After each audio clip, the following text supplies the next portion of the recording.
Tim Gallaudet, welcome to the show.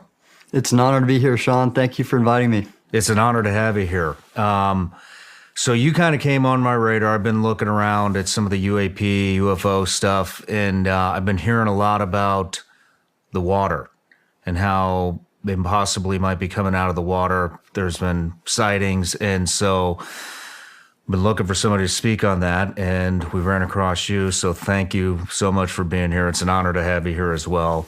And man, I am just really excited to pick your brain on what you know about all this stuff. So let's go. But everybody starts off with a introduction here, so if you don't mind.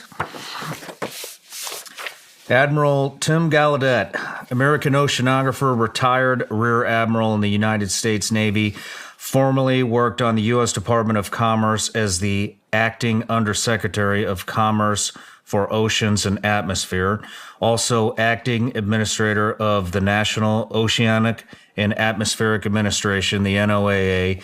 As of 2024, you're the CEO of Ocean STL Consulting, LLC, host of the American Blue Economy podcast, prominent member of the UFO community, on the board of directors for Force Blue, honored as a distinguished graduate of the University of California, San Diego. You're a research affiliate for Harvard's Galileo Project. You're on the board of the Soul Foundation and Americans for Safe Aerospace. And you later this year have a book coming out on leadership.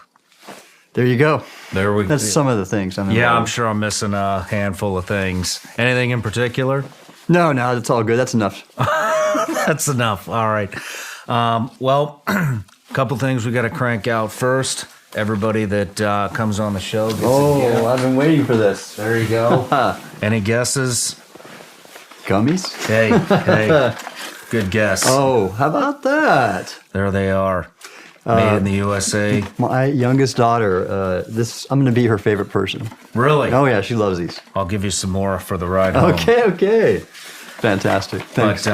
But I also have a subscription account on Patreon, and so one of the perks that we give our patrons, who are our top supporters, we give them an opportunity to ask the current guest questions. And so there's a couple of good ones here. This one is from Greg. Are there other areas that have more common UFO activity besides the California and Florida coasts? From what I understand, yes, there are. There are certain places in and around the globe that are hotspots. And I don't have that all mapped out myself, but it's the Scientific Coalition for UAP Studies, SCU, they're a pretty credible research organization, and they've done that. I think there's some places in South America and where else? In the Pacific Northwest, possibly. But there are. This is documented, and you could do a Google search and find them. Interesting.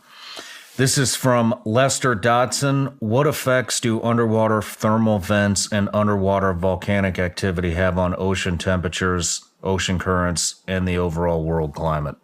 Well, that's interesting. That's a good question.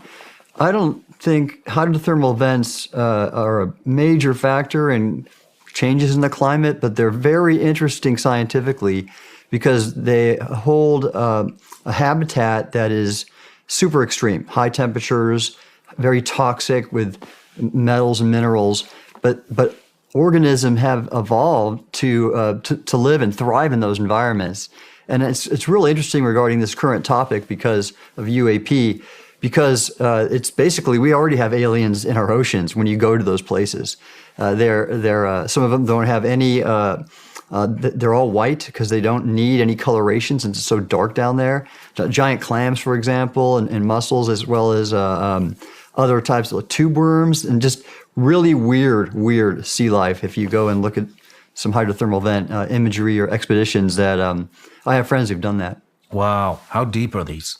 Oh, shoot. Well, the first one that was discovered was off the Mid-Atlantic Ridge, I believe, and my buddy, Robert Ballard, the discoverer of the Titanic, he was one of the ones who found him. He was working with the French, and I think there might be around 2 miles deep or so. It varies. Wow.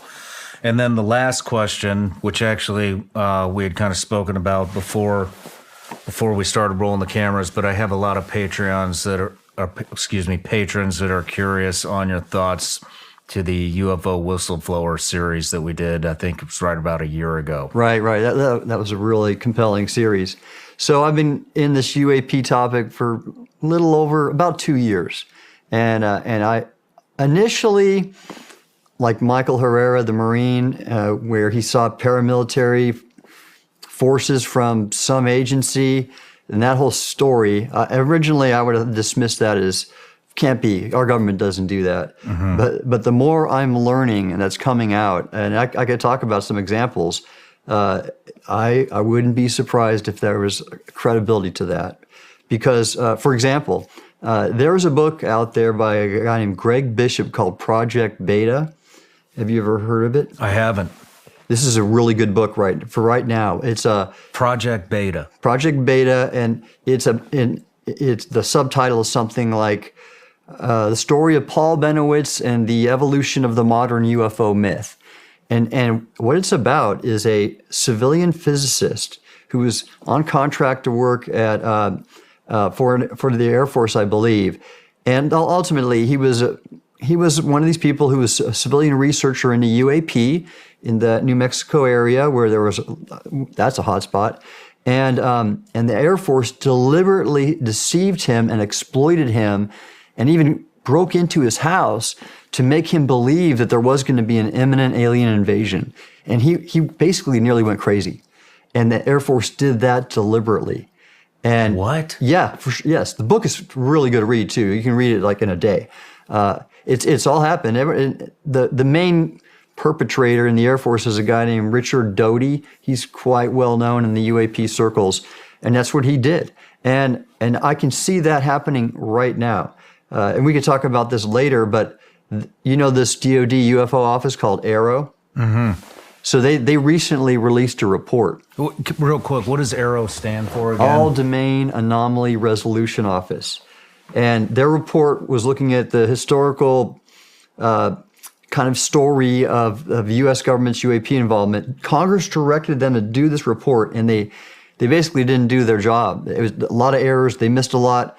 And one of the prominent UAP authorities on national security, Chris Mellon, wrote a scathing expose, if you will, on all the errors in the report and how they didn't meet the congressional mandate.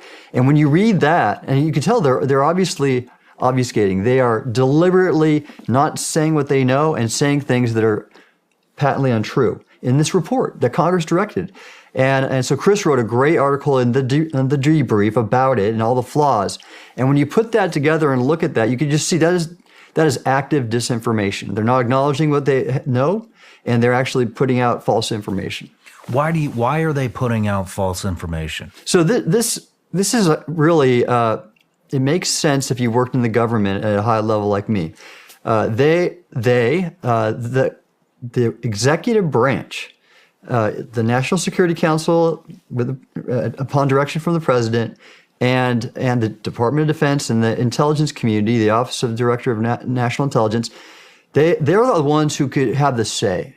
Should we disclose or not? And the AARO is just doing their bidding, because that executive branch, those bodies, they set the policy of the administration. I saw this in my job under Secretary of Commerce.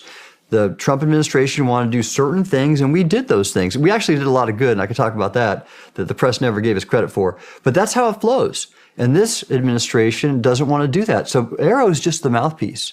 It's the policy at the top level of the executive branch that directs whether they want to disclose or not. Now, it makes a lot of sense because, UFO people want to see it. But if you were Biden, would you want to tell the American public, hey, I can't keep our airspace safe. It's being visited by entities whose intent I don't understand and I can't control it. Same for our water space. Do you think you want to announce that to the American people on the verge of the election and say, I'm not doing my job, I can't keep you all safe? I don't think so. Probably not. But what is the disinformation piece? Why would the Air Force be planting disinformation in researchers' homes? Well, that was back then. I'd be hard pressed to see them do that today. But that's it. They went out of control. They were basically not aligned with the Constitution, and they did that because Now, they don't say it in the book. The book just talks about the facts, but it's the same thing, again, that's happening today. They don't want the public to know that there really is a crash retrieval program and that we are monitoring UAP in our airspace and water space, and we can't control their actions, and we don't fully understand their intentions. And that's a dangerous thing to leak to the public. And so they are deliberately falsifying it and exploiting people, making them appear as wackos, thus creating a stigma behind the whole scene, which has prevented serious scientific study. And that's why I've joined Galileo, Americans for Safe Aerospace, and the Sol Foundation to advance the scientific study of the phenomenon. Interesting. So so the disinformation is just to discredit whoever is that's exactly getting it. into the subject. That's right. And it's happening overtly today. That office is doing it. And you see it all around the media now. There's just a lot of, there are individuals who I will not name who I believe are getting paid, but every day they get out online and they're well known in this UAP community, and their number one job is to discredit these national authorities, these people like Lou Elizondo, who was with the task force, the UAP task force.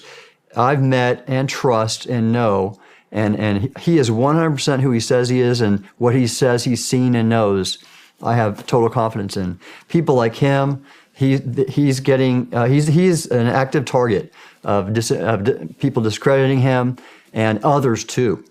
Interesting. Is there anybody I should be looking out for?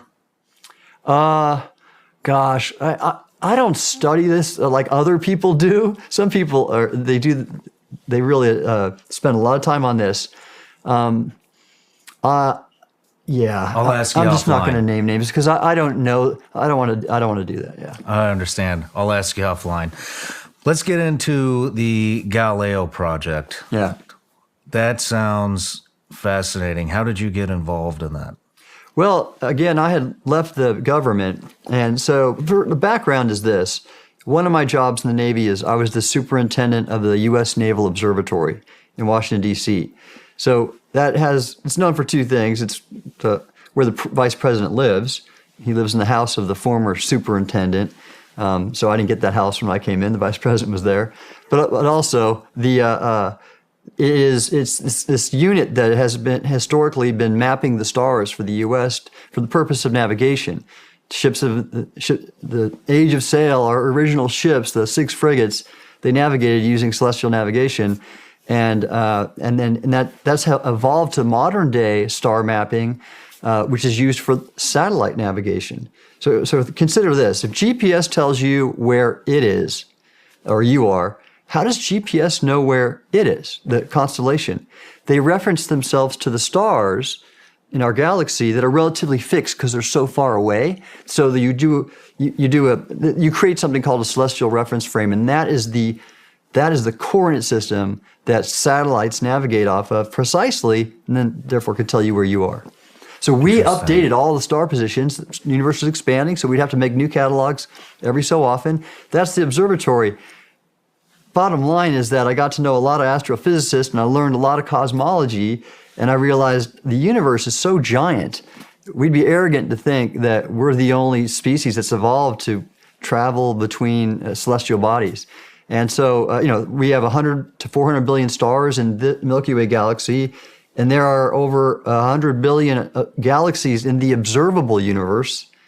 That's just crazy. So I was open to that, and then when I left the government, I decided I'll join Galileo, because Galileo, under Avi Loeb at Harvard, he is developing a network of observatories, telescopes, and other sensors to look for UAP in the near Earth atmosphere.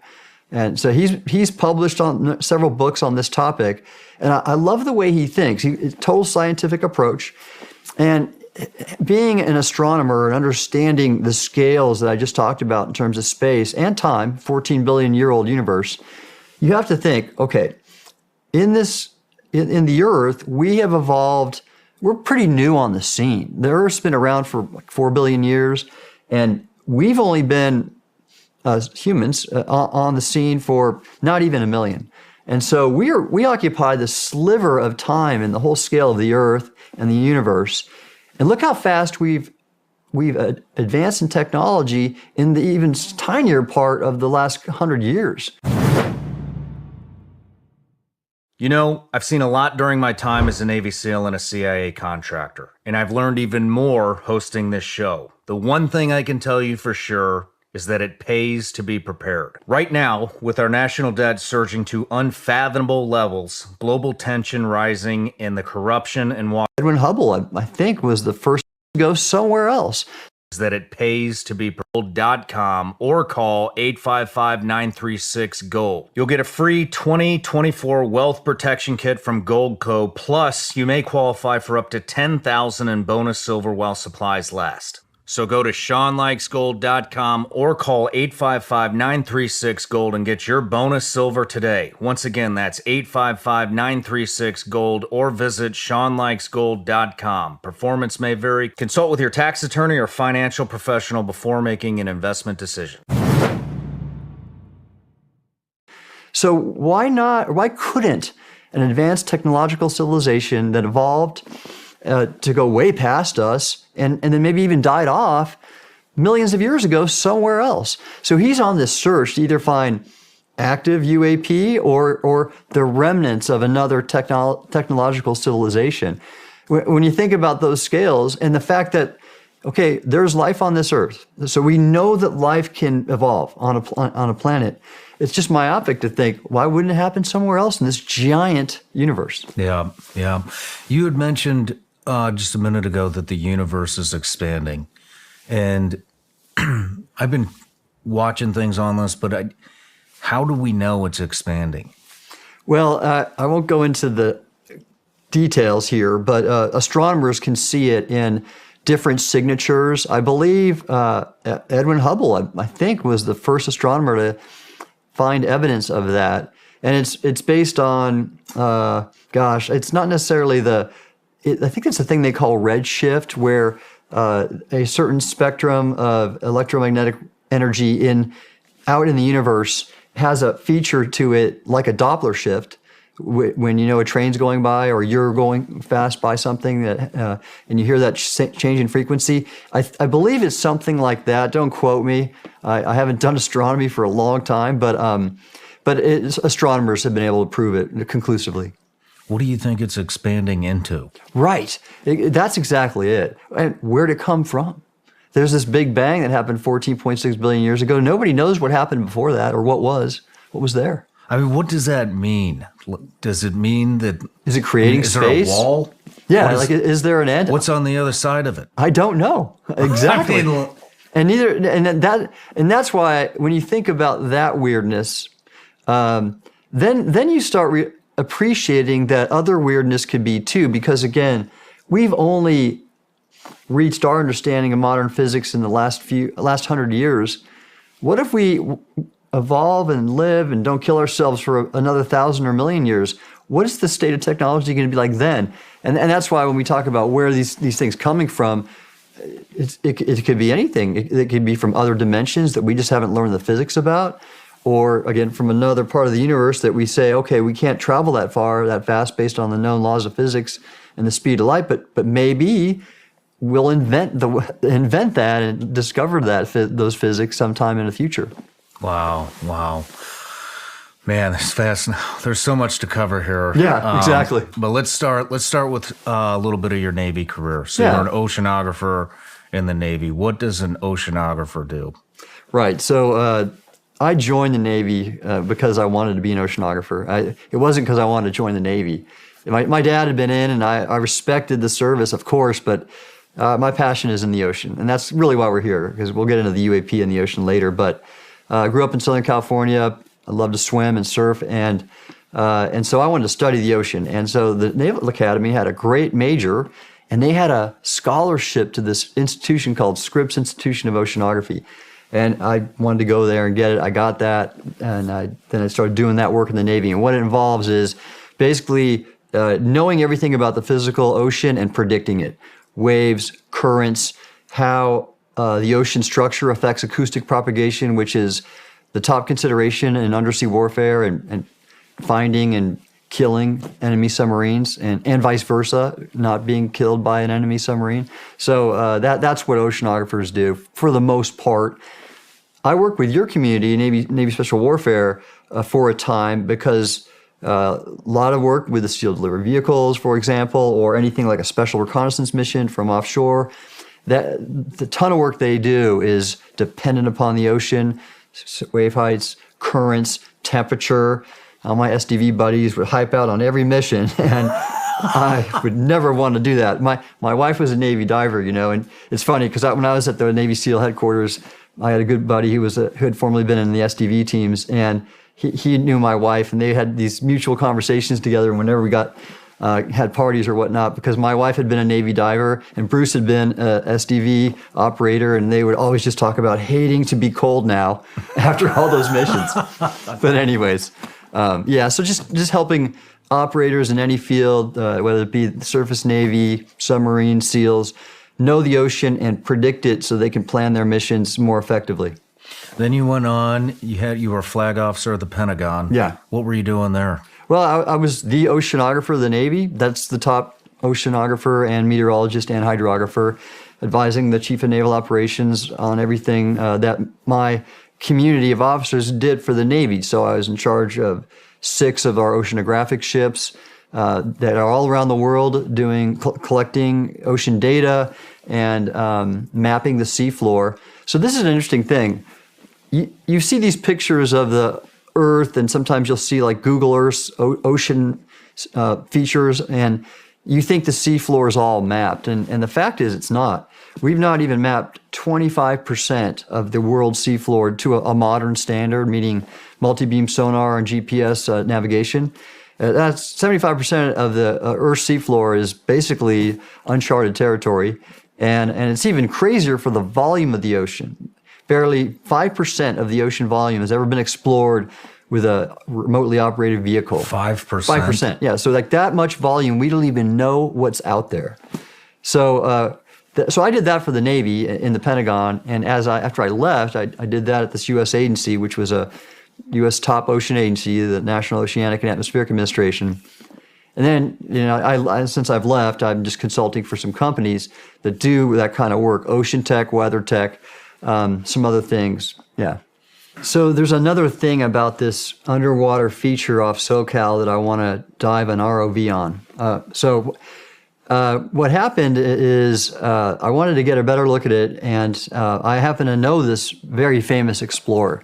His name is Victor Vescovo, and here's the kind of guy Victor is. He's a private equity investor. He was an intelligence officer in the Naval Reserve, but he made a lot of money in his day job, and he has done the Explorers Club Grand Slam, which involves hiking all the 7 peaks, including Everest, and skiing to the North Pole and the South Pole. And Victor, for him, it wasn't enough. So he learned that all the deep ocean trenches in the world, not all of them have been explored. So he hired a company, bought a ship, built his own submersible, and financed, for the sum of about $50 million, an expedition to dive in all the 5 deep trenches. And it's called the 5 Deeps. None of them, that's never happened. So he built a submersible that could go all the way down to the Marianas Trench, the deepest part of the ocean. They call it Challenger Deep. And he's done that 14 times, which is incredible. That only been dove twice before. How deep is it? 35,000 feet. Wow. 10,000 plus meters. Yeah, this is crazy. And so he's done some exploring. What happened is I signed an agreement with him when I was at NOAA, and he agreed to put our scientists on his ship and give us the data he collected, because he also had a really great sonar, a multi-beam bathymetry sonar. And so we had that agreement. Well, one time after I left the government, I learned that he was going to do a test cruise, if you will, a shakedown for his ship, because he got a new sonar on it, the state of the art. And when I learned he was doing it, and I knew about this one feature that I couldn't explain on the seafloor, I wrote Victor and I said, "Hey, this cruise you're going to go test your sonar at, I have an idea for you, and it's going to be an expedition like no other." And I told him about what I was doing with UAP and my hypothesis on this feature maybe being the result of some interaction with a USO in the seabed. And I said, and I have some other coordinates too. And we gave him some coordinates of areas like where we knew the Nimitz had its encounter and the Omaha had its encounter. Just areas where UAP had been observed and USOs, and that maybe there's something on the seabed there. And I didn't think he'd write me back. I was curious. I thought he might think I was off my rocker. Well, he wrote me back and just said, send me the coordinates. And he went and surveyed all around those areas. Unfortunately, his submersible wasn't ready and he couldn't get his eyes on that target and see it optically. But he got some high resolution bathymetry with his sonar, and that's what I'm working off of. Well, how long ago did this happen? Oh, it might have been 2 years, but that's what's interesting about my point too is this, that here was a guy like him, and I told him about possible UAP activity in the ocean, and he didn't blink. He just said, send me the coordinates. I have one other story, and it relates to this, the ocean, and I guess maybe the credibility of the topic. So I mentioned that I work with the National Academies, and National Academies of Science, Engineering, and Medicine. And they have this body on it called the Ocean Studies Board. And this is the Hall of Fame, or the all-stars of ocean science in our nation. These are just top-tier ocean scientists who get together and we decide upon topics of interest on the ocean, and we agree on studies and help conduct them.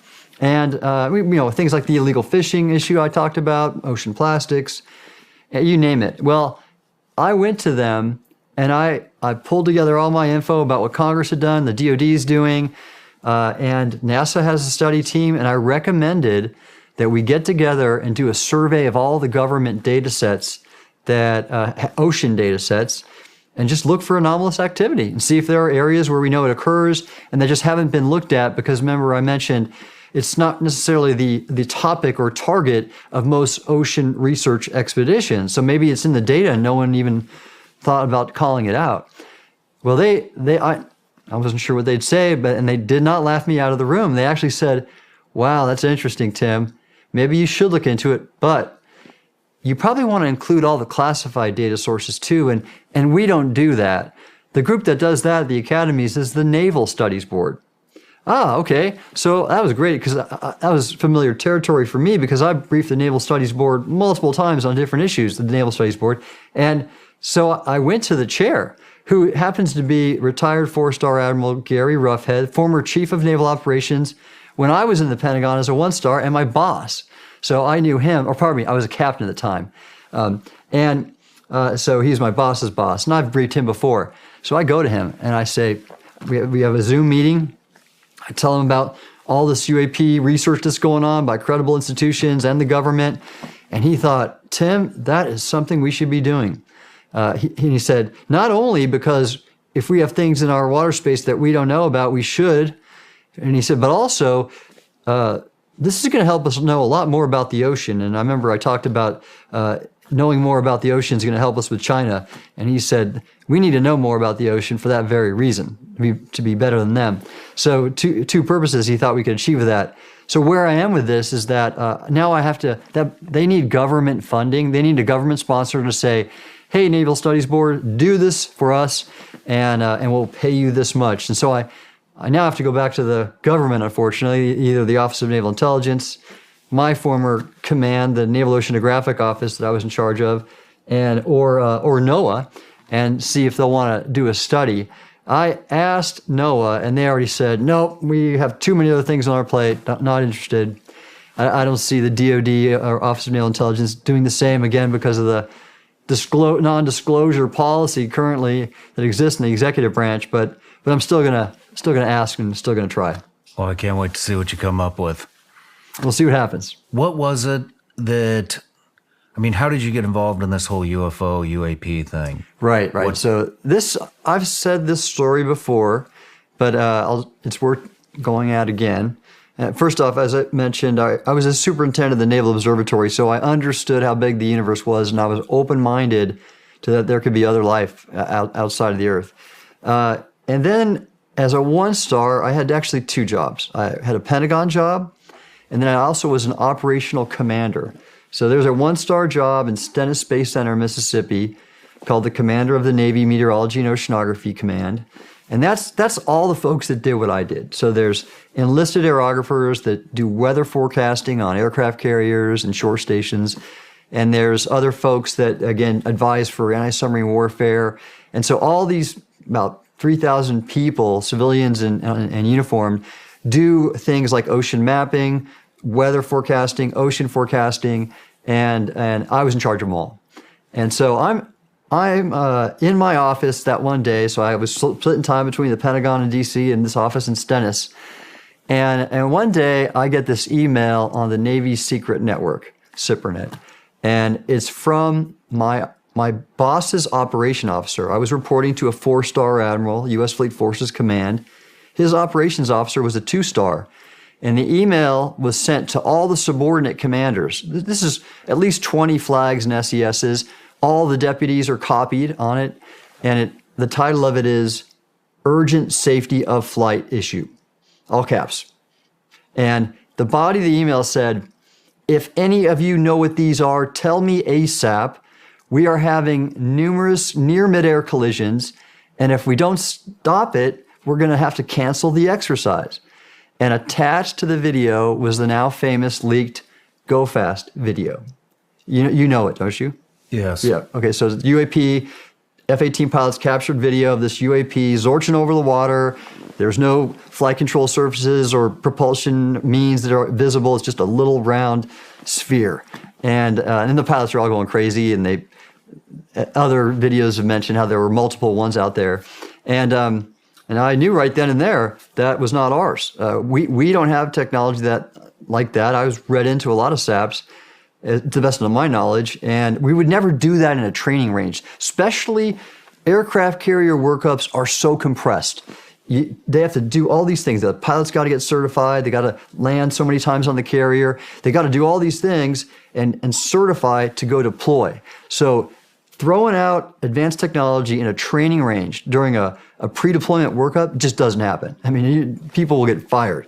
So, and of course, we have testing ranges to do that. That's of course. So I knew that wasn't ours. I also had been read into all the threat, our adversaries' capabilities. I knew that nobody else had that. And so I knew right there that was something not ours. Not human, off-world, whatever. It just wasn't ours. And my deputy and I were both open-minded. He was an SES, and I pulled him over, and we've talked about it for a while. And we're just pretty much amazed. But the next day, that email was wiped from my computer and my deputies and everybody else. So, okay, it's gone. Wow, I wanted to save that thing. It was interesting. And come to find out, I go to monthly meetings at my boss's headquarters in Norfolk. And we always talk about, staying up with the training cycle, and safety issues always came up. And this was a big safety issue. The ops officer said so. And so, and my job as the chief meteorologist in the Navy, another one of my hats, was safety of flight. And so we get into the next monthly meeting, and no one brings this stuff up. No one's talking about a safety issue, almost canceling this major training event. And then you come to find out, one of the pilots flying during those missions, that video was from the USS Theodore Roosevelt's Air Wing. It was Ryan Graves. He's pretty well known now as somebody who's come out, and he's founded an organization I'm on the board of called the Americans for Safe Aerospace, and he's advocating for, with draft legislation out there, to instill reporting protocols for pilots in the FAA, commercial pilots and others by the FAA, because currently there and pretty much the Navy, if you come out and say, hey, I saw these things, it could be a career killer. Yeah. And I'll just, one more point about that. So I couldn't say anything at the time. And by the way, so it was wiped from my computer. I had been read into SAPs, and I knew, okay, this probably was connected to a SAP that the ops officer did not know. And the intelligence officer, one of the intelligence officers probably found that email and said, oh, shoot, and contacted whoever owned it, which was probably DIA. And they did their forensics and took everything off the system. Whoever it was, I don't know. But I had been read into enough SAPs to know, that probably happened, and that's why I didn't have it, and that's why no one's talking about it. But it bothered me, Sean, because And now that I talk with Ryan, I realize, holy cow, lots of these things were in the airspace. They were interfering with operations, and they were a safety issue. How many? I don't were in know the how many, airspace? but there were at one of the gimbal recording, it was another one from that period, and you can hear one of the pilots say, "There's a whole fleet of them." So I don't know, but there were a lot, and the pilots were seeing them all the time. And what gets me is that commanders like me, once admirals, who are in charge of the well-being, responsible for the well-being and safety of their people and their forces, they were basically forced to turn a blind eye because of some overclassification issue and make the pilots mitigate the safety threat on their own, which is feckless to me. We should be stepping up as flags, as leaders, and saying, all right, let's address this here. Let's talk about it at the 4-star meeting and make sure we don't have to cancel exercise or see pilots fall out of the sky because of interactions with these things or avoidance maneuvers. That again, so that's why I've come out and been an advocate for what Ryan's doing. Nobody brought up that email? No. Well, and that's the thing, is that we all knew, okay, someone just touched a sap and they got rid of it and we can't talk about it. Think about that. So we could have had planes falling out of the sky, but we're not going to talk about it because of this overclassification. That's what's. There's a lot of unethical aspects, I think, of this whole UAP system that exists right now in the government. Man, that's terrifying. Yeah. That somebody. I mean, how high up does this go? Do you think? These people pulling the strings saying, get rid of that, take that email out. Well, I don't know. Send out this disinformation. Yeah. I don't know how high it is, but obviously AARO's last report, the All-Domain Anomaly Resolution Office in the Pentagon, was so deliberately false that obviously it's, and they had to approve it. So it's got to be pretty high at the SecDef, and I would say certainly the NSC level. Probably ODNI. Avril Haines, I'm sure, had some decision to say, nope, we're not going to talk about this. And same with Jake Sullivan, the NSC, I'm sure. Because there's so many people clamoring for it right now, and it's getting so much media visibility. So it had to be up at that level. I don't know about the president, but probably the NSC director. Man, well, so what is a oceanographer and all the different things that you've done for the government, for the Navy, for the country? Why are you focusing on underwater stuff? Yeah, well, first off, we know we see them in the water too. The last example that I saw was from the USS Omaha off Southern California, a well-known video that Jeremy Corbell, one of the UAP media types, has gotten out there. And there's other examples too. Classified examples I can't talk about, but confirmation that we see these things underwater.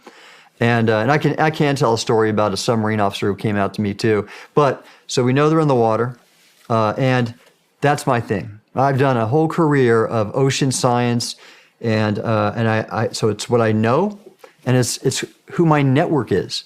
So, and now I'm on 2 national bodies that advise on ocean research, and I'm trying to get UAP studies into their research priorities. One reports to the White House and one's within the national academies. That's why. It's what I know, and I know they're in the water, and we're never going to have a full understanding of the nature of UAP unless we look in the water too. So that's what I can bring to bear on this whole discussion. How many encounters have we had of UAP, UFO activity in the water? So I don't know. I mean, there's a couple books out on it, and all of them, I think, really lack data. They're mostly anecdotal with interviews of people. One of them is by a guy named Preston Dennett, and it's interesting because he looks at the hotspot phenomena off Southern California. And then there's an older book by a guy named Carl Feint who something called, I think it was called UFOs in the Water, and he also just compiled a wide range of cases, just interviewed people, and so there's a lot. There's several hundred in those. And then Richard Dolan, who's a pretty well-known UAP researcher. He's finishing up a book, and I've seen the draft, and he's got about 600 cases where he's looked at all the books and sources and that go back from the 1700s. So I think there was there's some interesting cases in that book, but ultimately it's a lot less than we've seen in the atmosphere because the ocean's not as transparent. But it's worth looking at again because there may be more going on than that amount we know to have existed. Let's talk about the Submariner. Yeah, this is a good story. So, as I've come out, if you will, or I've been speaking out, and I am what I am. I have the scientific background. I was an authority on these topics of ocean science and exploration. People have looked to me and said, I bet if I tell him, he seems like a straight shooter, a credible guy, I guess. And so a submariner came to me and virtually and he just said, hey, I was on a sub in the 80s. I'd like to talk to you about what I saw. Okay, yeah, let's have a call. I got on a call with him. He was a nuclear submarine officer. Now he's an engineer, and I think for an energy company. And this guy is like most nuclear submariners I know. He is just the facts. He is by the book, very much that way in his personality. And the story he shared with me was this. He's in the North Atlantic in the 80s. Cold War is hot, and their sub's operating, I wouldn't say super deep, but it was very high sea state because of a storm, 40-foot waves, so they were below that. But even there, they were kind of rocking. Subs can feel that wave action. And so because it was so rough, it creates a lot of ambient noise. And in those conditions, it is really hard to passively detect another submarine. So they felt pretty secure. They weren't going to be detected by a Russian sub, and they probably weren't going to hear one either. And so he's on the watch, and all of a sudden, they get a passive hit, a contact that's moving, off the starboard at some range. I don't know the range, but then it paused and then started closing on them rapidly, and they call that constant bearing, decreasing range. And you don't want that when you're a ship driver or a sub driver. I drove ships, aircraft carriers. I was a deck watch officer. That's going to be a collision. And they had, that was every feature that a Russian torpedo would have in terms of the constant bearing, decreasing range at a very rapid rate. And they were so convinced, he called the captain of the bridge, they set general quarters and they dived. And it kept on coming and it kept on coming. And they were hoping to get below some acoustic lens or whatever that wouldn't be able to find them and lose track. And it just kept coming. And so they went as deep as crush depth, just above it. Crush depth is that depth that a submarine will implode. And that's a dangerous place to be on an older sub like this. But they were convinced this was a Russian sub coming at them. And then at some range close, I don't know what, it paused. And then slowly took station on their stern behind them and trailed them for a while. So they're getting this passive acoustic hit of something doing this. And then after minutes maybe, it just rapidly departed the scene. And they couldn't, there was no explanation. The Russians didn't have technology like that. We didn't have technology like that. And again, to this day, he doesn't know. I want to get that data. The data is collected and archived at Johns Hopkins University. And I'm in the process of reinstating my clearance, and I want to look into that. Wow. Yeah. Are there a lot of examples like this? So I don't know, but I have talked to one other submariner, nuclear submarine officer, who says that he's not seen that before, but when you go around the Navy and talk to other sonar techs, they say they do see these quite often. Really? Yeah, and this guy's very credible. He's actually a reservist, and his day job is he works in the Pentagon. All as a civilian. Attracted to nuclear subs? I don't know. But this is an interesting thing, and I wrote a paper about this called Beneath the Surface. We may learn more about UAP if we look in the ocean. It's on the Soul Foundation's website. And I write about that because we know, and there's a book on this, that UAP seem to be attracted or active around nuclear sites? Is it because that submarine had a nuclear reactor and had nuclear armed missiles? And what about the Nimitz and the Theodore Roosevelt aircraft carriers? Is it because they're nuclear powered? Maybe is that attracting them? I don't know, but it's a very interesting correlation. What are some of the things that you're finding under the ocean, personally? So this is neat. The ocean's so interesting to me still. And so for example, when I was with the National Oceanic and Atmospheric Administration, we pronounce it NOAA, we had a program called the Ocean Exploration and Research Program with a dedicated ship, and it had a deep diving ROV, remotely operated vehicle, with high resolution cameras and other instruments, and we purposely go look for things. And every year we found new species, whether it be deep coral or new types of fish. And get this is how much we don't know about the ocean. In 2020, I think it was, we had a fisheries biologist go down to Antarctica and discover a new species of killer whale that had never been seen. So this isn't like just some small weird microbe. There's all sorts of things we've never seen before. A new species of killer whales. Yeah. Yep. Man. Yeah. Have you been to Antarctica? I've not. I've been in the Arctic. I've been in the Arctic on a sub. So I've surfaced. I've been up there on the ice camp that they have up there. What's up there? The Arctic? Yeah. Well, okay. I was there because the U.S. Navy every 2 years conducts an exercise called ICE-X, and it's to basically study some of the dynamics of ice and as well as the tactics of operating under the ice, which we need to refine when you look at what Russia's doing. But there's a lot of things to discover too. Again, on the seabed, new geologic features. There are, again, all sorts of sea life under the ice too. I mean,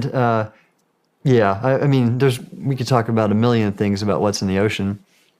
Let's go. Well, shoot. Let's do it. Here's something I was pretty proud of. So because we don't know so much about the ocean, and here I was in the Trump administration, and I'm with an environmental science agency. So it was kind of a tricky place to be. He was not keen on major funding to science agencies. The White House proposed a lot of cuts to our budget. Congress always put the money back in.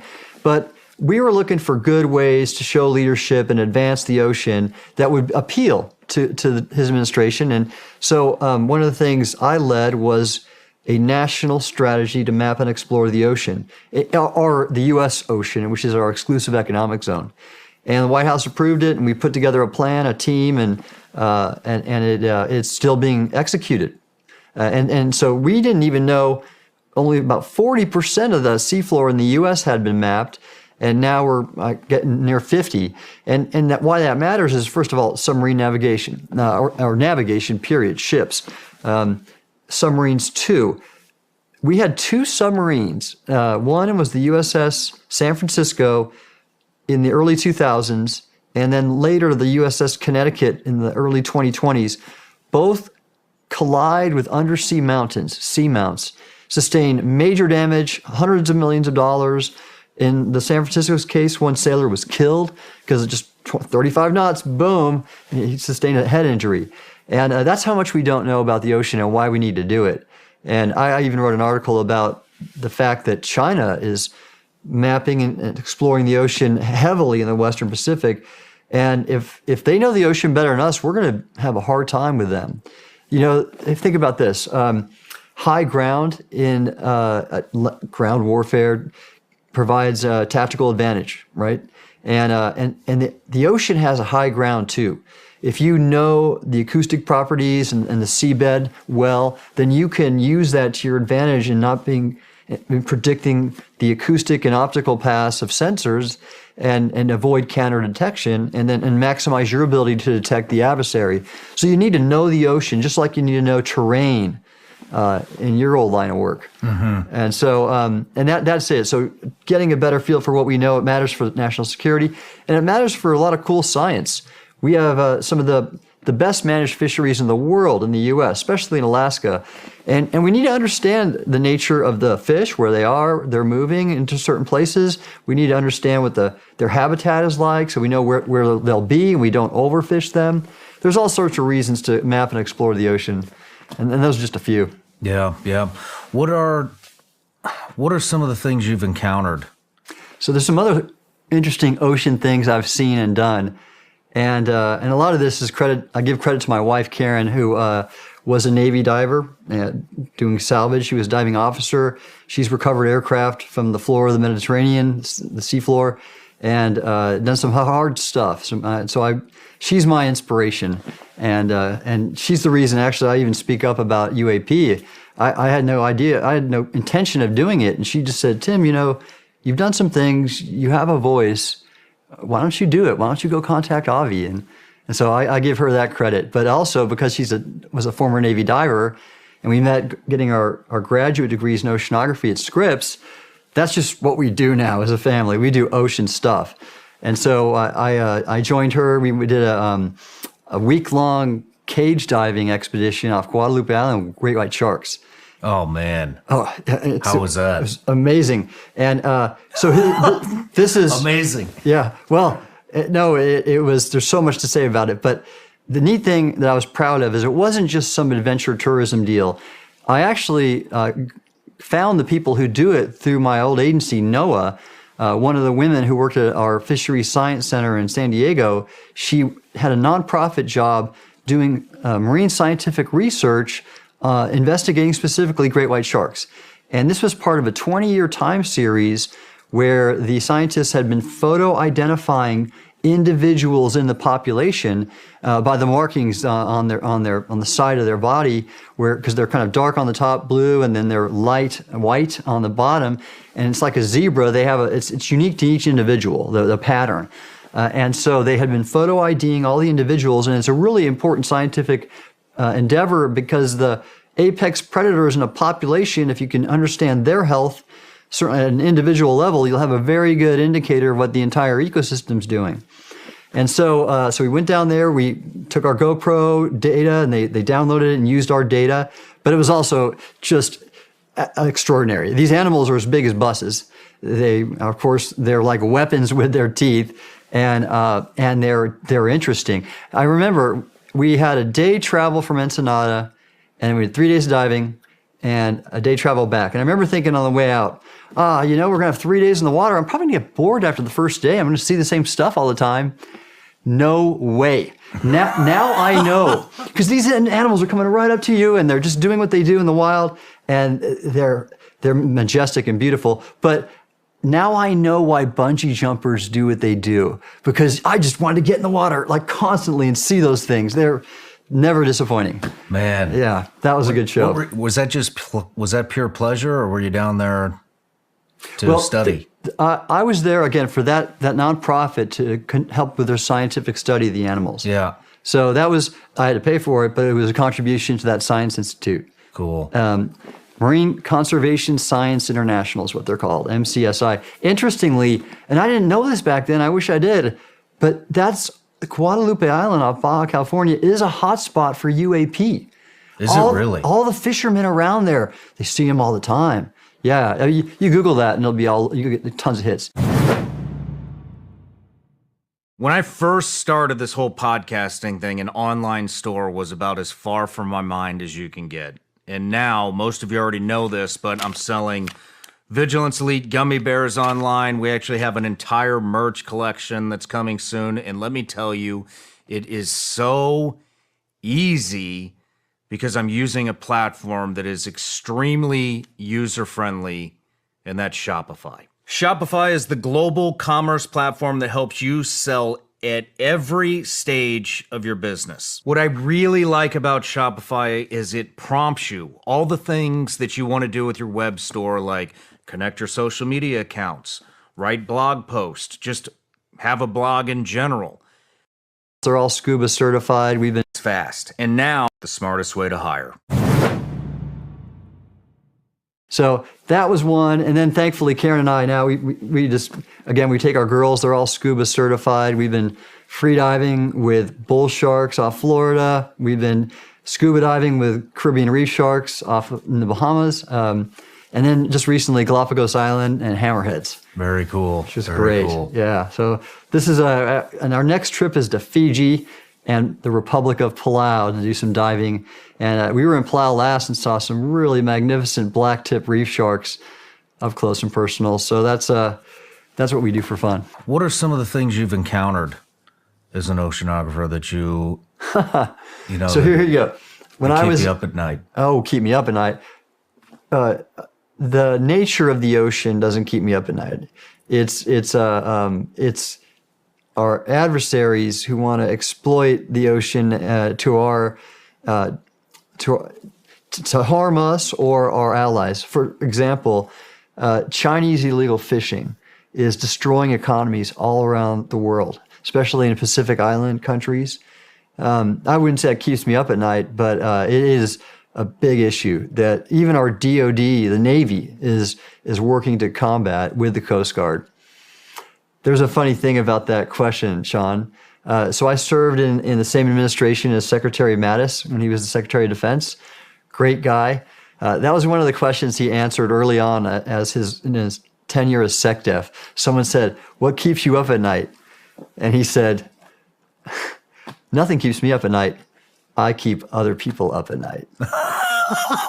Right on. He's great. He's the best. Yeah. I got to serve with some fine people in the Trump administration. Secretary Mattis was one. General John Kelly, the first chief of staff, he was Homeland Security chief initially. Great person there. He was a mentor for a month-long course I took at the National Defense University. Great person. And there are others too. Well, what are you finding under there UAP-wise? UAP-wise, Yeah. in the ocean. Yeah. So again, I only know of the examples I've just shared, and then there's some classified examples I can't talk about that I know of. Basically, like you see in the atmosphere, you see large craft, different shapes. The reports have been different lighting configurations sometimes, and so it seems to be the variety of the nature. It seems to be as diverse as it is up in the atmosphere. That's what seems to come through.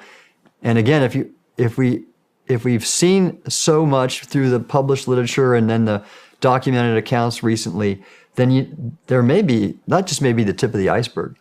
What do you think these are? Yeah, right. Are they man-made? I don't know. No. Well, first off, no. I don't know. That's why we need to study it. And these organizations I'm with, supporting their research. But as this topic gets explored more and more, and I engage with people that are that have been read in or have somehow touched the programs. We have a very active discussion going on daily about this very question. What are they? And I mean, there's some possibilities. They could be from an extraterrestrial source.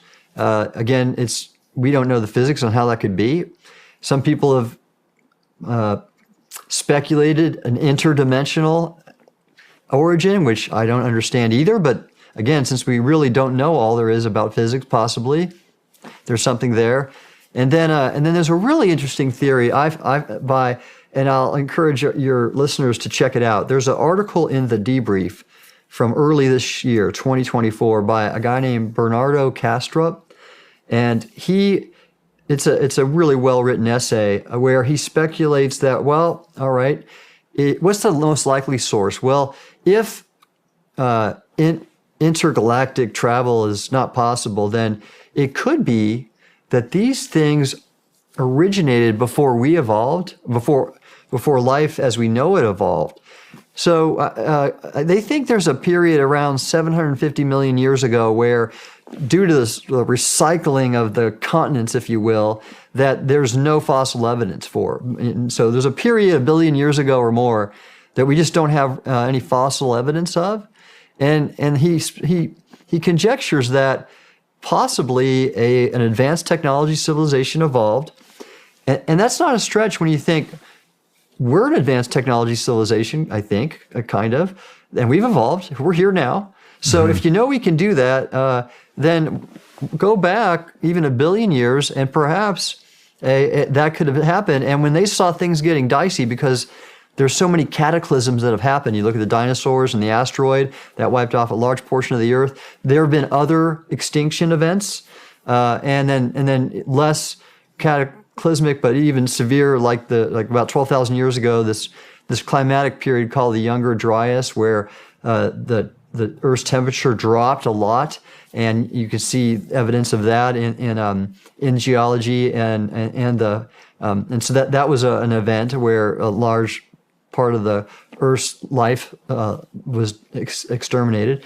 So the Earth's pretty hostile. You look at the volcanoes in Iceland, you look at asteroid impacts of the past, and maybe this advanced technology civilization said, we're out of here. We're going to go create a habitat down deep, or maybe on Mars or in the moon, and just get somewhere more stable. And maybe they've just been able to live, and we've not found evidence of it yet, or that these things are evidence of that. So there's it sounds like there's 3 discussions going on within the professionals, we'll call them. Yeah. And so one of them is ancient technology / civilization, next interdimensional, and the next extraterrestrial. Yeah, that's how I see it. The possibilities, maybe there are more. I haven't thought of them. So let's. I'd like to dissect kind of each one of those. With the ancient civilization stuff. I mean, what does that? At the end of this, I want to ask where you're leaning towards. But I mean, what is that? If there's a civilization in the Earth, in the ocean, towards the Earth's, the center. I mean, what does that even look like? Well, what do you think? No, we've mapped the surface of the seabed, again, very incompletely. So we don't even know. There are parts of is there underwater structures? We don't really know. Or are they deep below the geology as we know it? Again, we don't know. So but it's not a stretch to think it's possible based on the length this planet's been in existence. What's unfortunate about this whole discussion we talked about a little earlier is it's so stigmatized that few people want to be open-minded and talk like we are right now, of entertaining the possibility of an advanced technology civilization from either of those 3 origins. It's just not taken seriously. And I think, thank you for having me on, because it is about time we do it, because we do see evidence of them all the time in the ocean and, of course, in the atmosphere. And of a Canadian USO encounter. Oh, yeah, this is one of the earlier ones. It's in the 60s, I think early 60s, and there's a great book about it called Sweep Clear 5, and it refers to the name of this mine warfare exercise. The subtitle is NATO's Underwater UFO Encounter. And it's a very interesting book because it's written by a researcher who interviewed these Canadian divers. Now, what happened is, first off, is there was a major UFO event in Canada, a place called Shag Harbor, Nova Scotia, in either the late 60s. I don't remember the date. And that's all over the web. But before that, there was another encounter where UFOs were seen to go into the water, and it happened I think it coincided with a NATO exercise, and the ships all got vectored to go look for these things. And Canadian divers were interviewed and claimed to have seen these 2 underwater discs and actual occupants outside the craft trying to repair it. So aliens. And they even said they captured video, but they don't know where the tapes are. Anyways, there's this book, Sweep Clear 5, is all about it. And it's about the investigation into that. And that's the first well-documented USO case that I know about. Wow. Was there any description on what the beings There was, and I think they were humanoid. I don't remember the details. They weren't human for sure, but they were human-like. Did they have equipment on? I don't know. It didn't seem like they did, but maybe it was so technical that it didn't appear to be like equipment. I don't know. Man, so I mean, what do you think?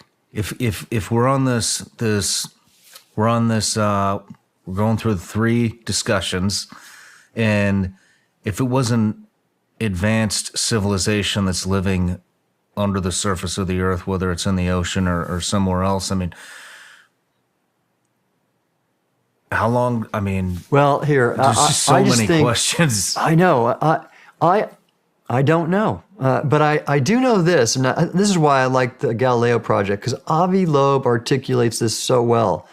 He and modern society doesn't appreciate how new to the scene we are in terms of everything, our behavior, and how we treat each other, and technology, and so you have to think it's just so possible that either in this large universe or in a part of the universe we don't even know about, like I said, another dimension, that some advance or several, and actually that's the thing, Sean, is that from what I gather of all these eyewitness accounts that are out there, and knowledge from credible sources that were in, that know people in these programs, the UAP programs, crash retrieval programs, that there are different types.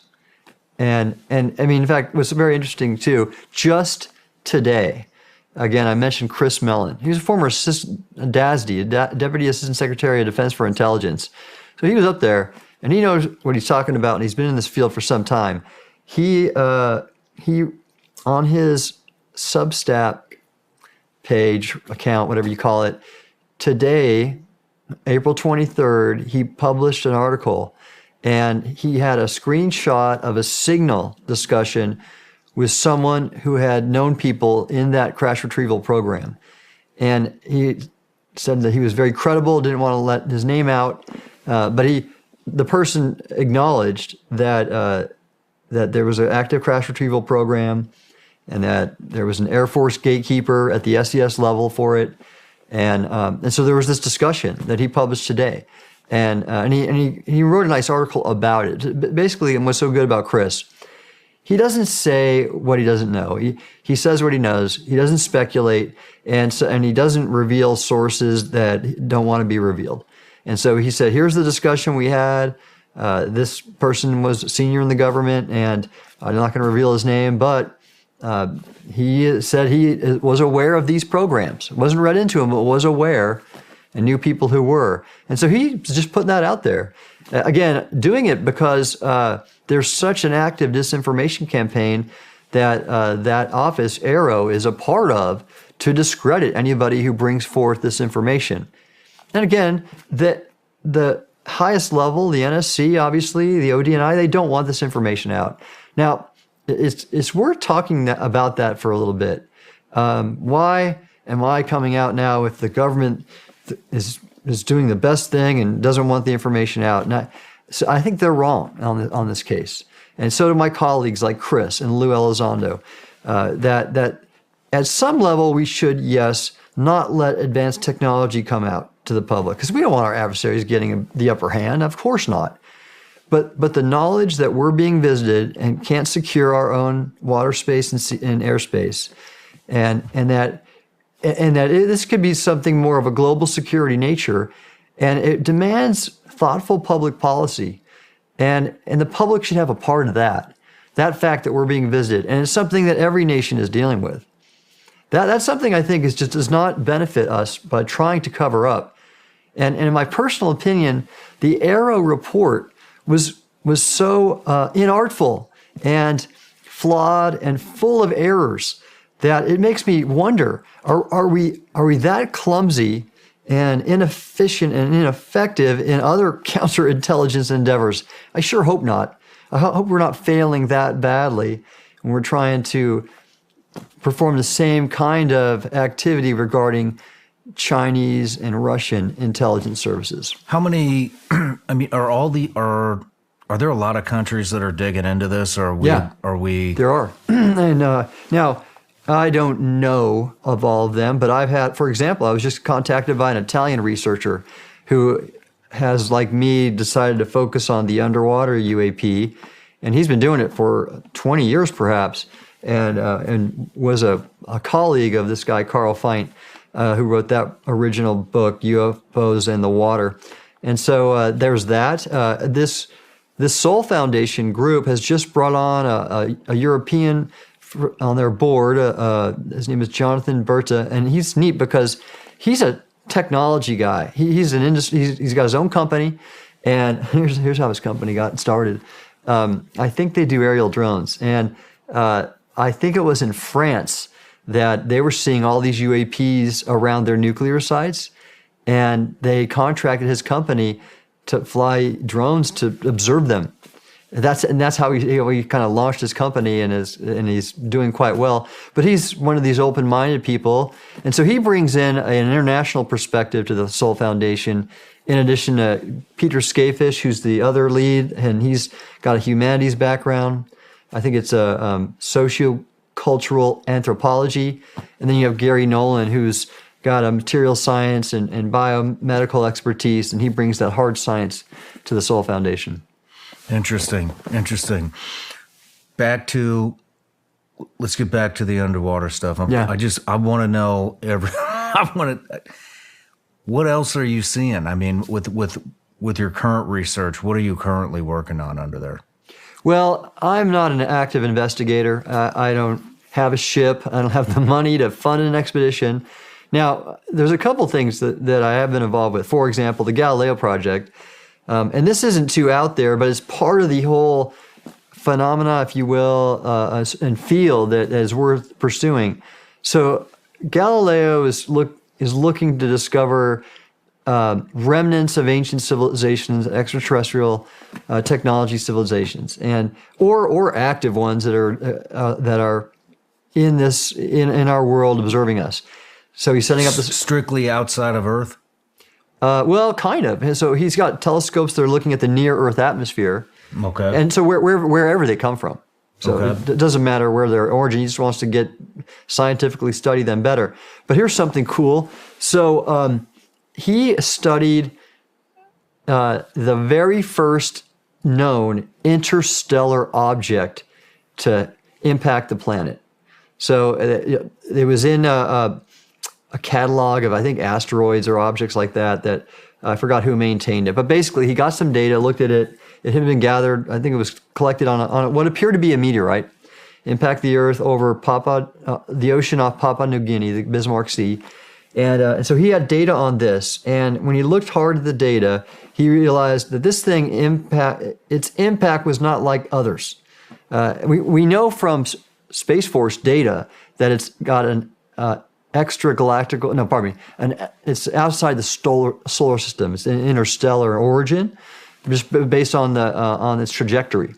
So if you're an astronomer and an astrophysicist, you can do the math and determine that based on how a meteorite comes in. So we know this thing is interstellar in origin, one, and then he looked at how it impacted, and you can again do the math through the energetics and everything, that it had a much harder material strength. So it disintegrated a lot later than others based on its speed and all these things. So it was made of something harder, not the normal iron type of composite or whatever that the normal meteorites are made of. So it impacted from outside the solar system, and it burned up a lot slower. It was made of something super hard. So what he did is he launched an expedition, got it funded, and he went and recovered fragments of that meteorite. They hit the ocean and then settled in the sea. And what happens when a meteorite does that, it burns up and it creates these sort of little metallic droplets that just sort of fall into the sky. Heavier ones fall first, and the other ones sort of just push along the trajectory and fall later. And so he went and mapped it all out. I gave him ocean data and atmospheric data so he could do a profile and figure out how far the stuff drifted in the air and then drifted in the water based on currents. And he found him. Interestingly, I was able to connect him with the group who'd done that before to go search for meteorite fragments in the ocean. We had done this NOAA had done this with NASA in a thing called the National Marine Sanctuary off the Olympic coast. And we basically built a magnetic sled with some magnets on it and towed it along the water to pick up all the metallic particles, and then had to take basically fine brush and get them all off, separate them from the mud, and then study them. So Avi did that with his team, and I didn't go out with him, but he was able to find material that was not of earthly origin. So his next expedition, which he hopes to lead in April 2025, he found the fine stuff. He thinks, it could be technology, right? And so maybe some of the bigger things that didn't burn up are out there too. So he wouldn't know it because he had a sled that was designed only for fine particles. But his next expedition, he's going to take an ROV with a camera, and he's going to go along the seafloor and look for stuff. And he kind of jokes in a lot of his writings that maybe it'll actually have a keyboard on it, and maybe there's going to be a button to push. And he always asks people, if you found something from an extraterrestrial visitor and a gadget, like giving a caveman an iPhone, would you push a button on it? And some people say, no, I wouldn't push the button, no way. And he says, I'm going to push the button. Wow. I can't wait to hear what that develops into. Yeah. So back to the three things. We're talking about ancient civilizations. You had mentioned under the ocean and perhaps in the moon. Well, again, this is just speculating of what is possible. And that's what Bernardo's article was titled, something about what is the most likely scenario here on the origins of UAP. And those are three. They could have originated either from our solar system, or we think other planets are inhabitable, but that's for life as we know it. Certainly, there could be other life forms. And I told you about these they call them extremophiles, organisms on these hydrothermal vents in the ocean, super deep, high pressure, and they're weird and they're alien looking, and they've evolved to withstand the pressure and the temperature, very high temperature, hundreds of degrees, and toxic environments. So who's to say that life hasn't evolved? I mean, not our form of life, but somewhere else, either on a planet here in our solar system or elsewhere. Well, what are the theories with the moon? Well, I don't really. There's some chatter out there about potentially bases on the moon, like potentially undersea alien bases. I have no data on any of that, so I don't know. I'd love to talk to astronauts who've been there, but I don't know. But it's worth looking into. I know we're going to go back to the moon with Artemis. I would like to see NASA be more transparent with what maybe it's found. An example here. So when Congress directed the DoD to start looking at UAP, they established the ARROW. NASA, and this is interesting to me, with Bill Nelson, former senator, now the administrator, they decided to establish a UAP study team. And what they were doing, obviously, is Congress was interested and they were NASA. If Congress is interested in UFOs and NASA's not doing anything, and this is how you think when you're in charge of an agency, you better start doing something or else they're going to tell you how to do it. And so Bill Nelson decided to stand up a study team. And when they had a press release of their study, and there was nothing there. They talked about UAP that they need to be studied, but they didn't share one bit of data or one example. All they did was talk about it. It was embarrassing in my opinion. But that's kind of what's happening now. Is the government's trying, or the government is coming out and saying things, but they're really not being forthright. Now, one more thing. But there is some sign of interesting activity. Believe it or not, I was just contacted by the National Science Foundation, and they are going to host a UAP communications workshop. No kidding. And they're inviting really credible people. They invited me. They invited, not that I'm super credible, but I'm trying. And other people like, and I actually connected them to these professors in religious studies and the humanities that I know. Diana Pasulka, have you heard her? Mm-mm. Oh, you should try to interview her. She is fantastic. She is a religious studies professor at NC State, and she's written 2 books, American Cosmic and Encounters. You have to read those, Sean. Okay. What she does, like a lot of researchers, she just interviews people. But she's found people who have touched these crash retrieval programs. And they wish to remain anonymous, but so she gives them pseudonyms, and but that's really enlightening. And so she's found a NASA engineer who has been a part of these programs and goes through everything. In fact, the second book, they go to an area of the New Mexico desert and where crash retrievals have happened, and they find materials. And she goes with one of the directors of the Soul Foundation, Gary Nolan. She gave him a pseudonym in his book, but he's now come out and acknowledged that he's that person. And again, he wants to advance the scientific study of UAP. He's one of those people who have studied crash materials. He's looked at the material science. He's published a paper on it. And in fact, if you go to the Soul Foundation website, all of our talks are online on YouTube. And he gives a talk about that paper. And he studies these materials, and basically he's proved they're not natural. They all had to be made with some kind of industrial process, and they're not native of this earth. They include components that have not been seen before, isotope ratios. They've never been seen before. So that's very interesting. What kind of stuff has he recovered? Is it The stuff I've seen in his lab are just sort of metallic fragments. Now, of course, out there, and what Dave Grush in the hearing that I attended last year, he of course has claimed that there's, I think, more than just fragments, but I don't know. Or non-human biologics. That's right. What does that even mean? It's alien. Is that like a skin sample? No, I don't know. I don't know. Do you think Grush is? You think that's legit? He's totally legit. Absolutely, 100%. 'Cause I know people who, I don't know him, I've not met him, but I know people who do know him well and work with him. And I kind of know his pedigree. I also worked in the Navy as an oceanographer. I was actually part of a larger information warfare community. So I worked closely with the Office of Naval Intelligence and the National Geospatial Intelligence Agency where he was. In fact, I know the last 5 directors personally, and have, so that he is what he says he is, 100%. And so I'm sure of everything and I also know how the government works. So like, for example, he talks about these SAPs that he couldn't get access to, but he knew people who were, and they were telling him about it, these special access programs. And I've had that happen to me too, where, and this is like the Wilson memo. Do you know about that? No, I don't. Okay.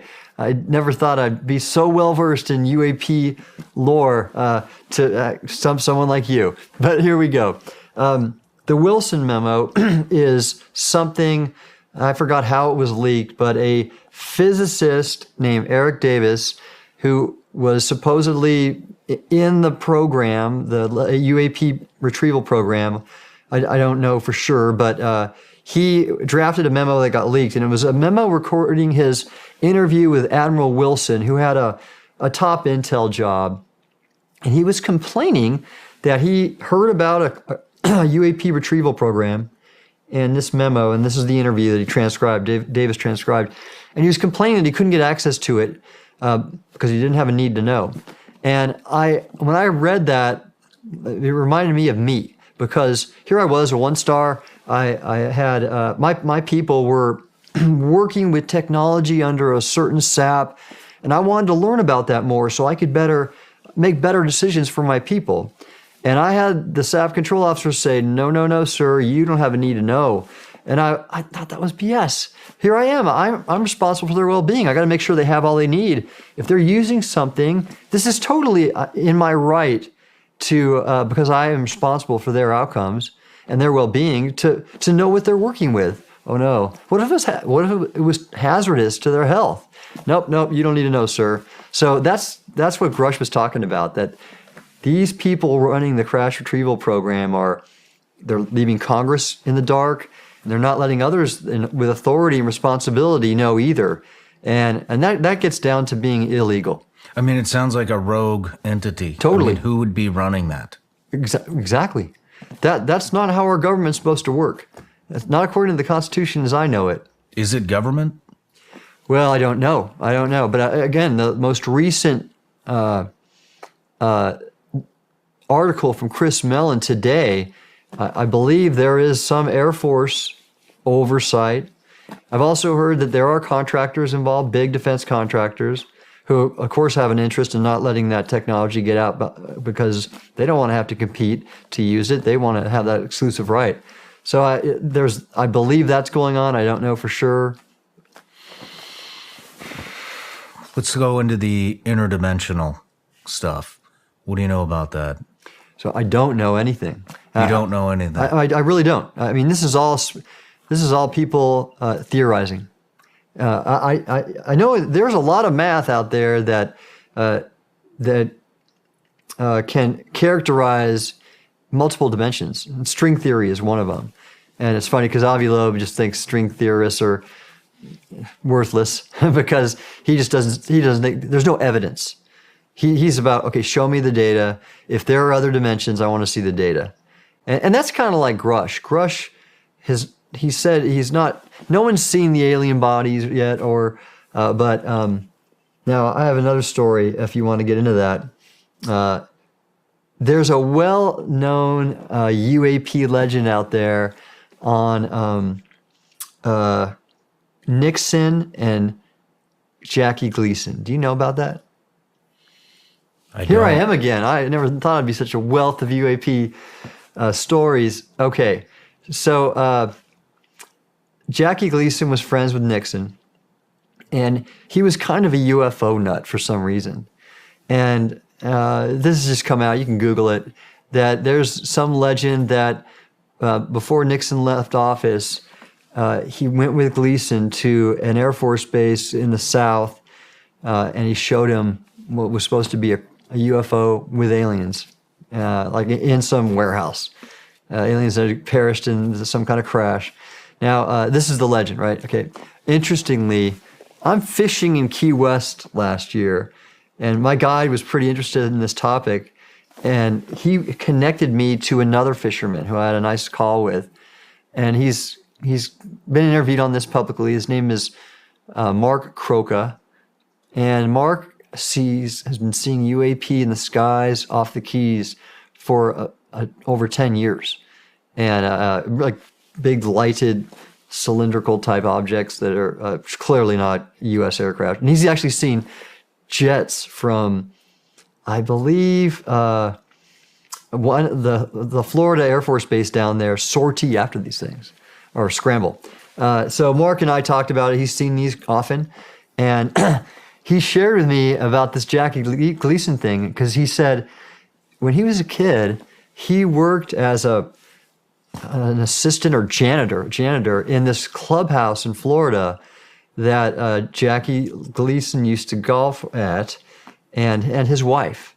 And he met his wife after I think he passed, and she shared that story and stated it was 100% legit. That Gleason saw what he saw. It disturbed him a lot. He didn't eat for a week. He was so just upset with his whole worldview had been changed. And but this is again hearsay from a friend. But fishermen are really good observers, by the way. This guy didn't have any reason to like give me a story. He doesn't make his money off this. But Mark has that knowledge of that whole story. Interesting. What do you? I mean, there's a lot of speculation on whether these are built by, the military-industrial complex type companies, or are they from foreign governments? Are they paranormal activity? I mean, what are your thoughts on all of that? Well, one of the experts on this field is Jacques Vallée. He's been researching UAP since the 60s.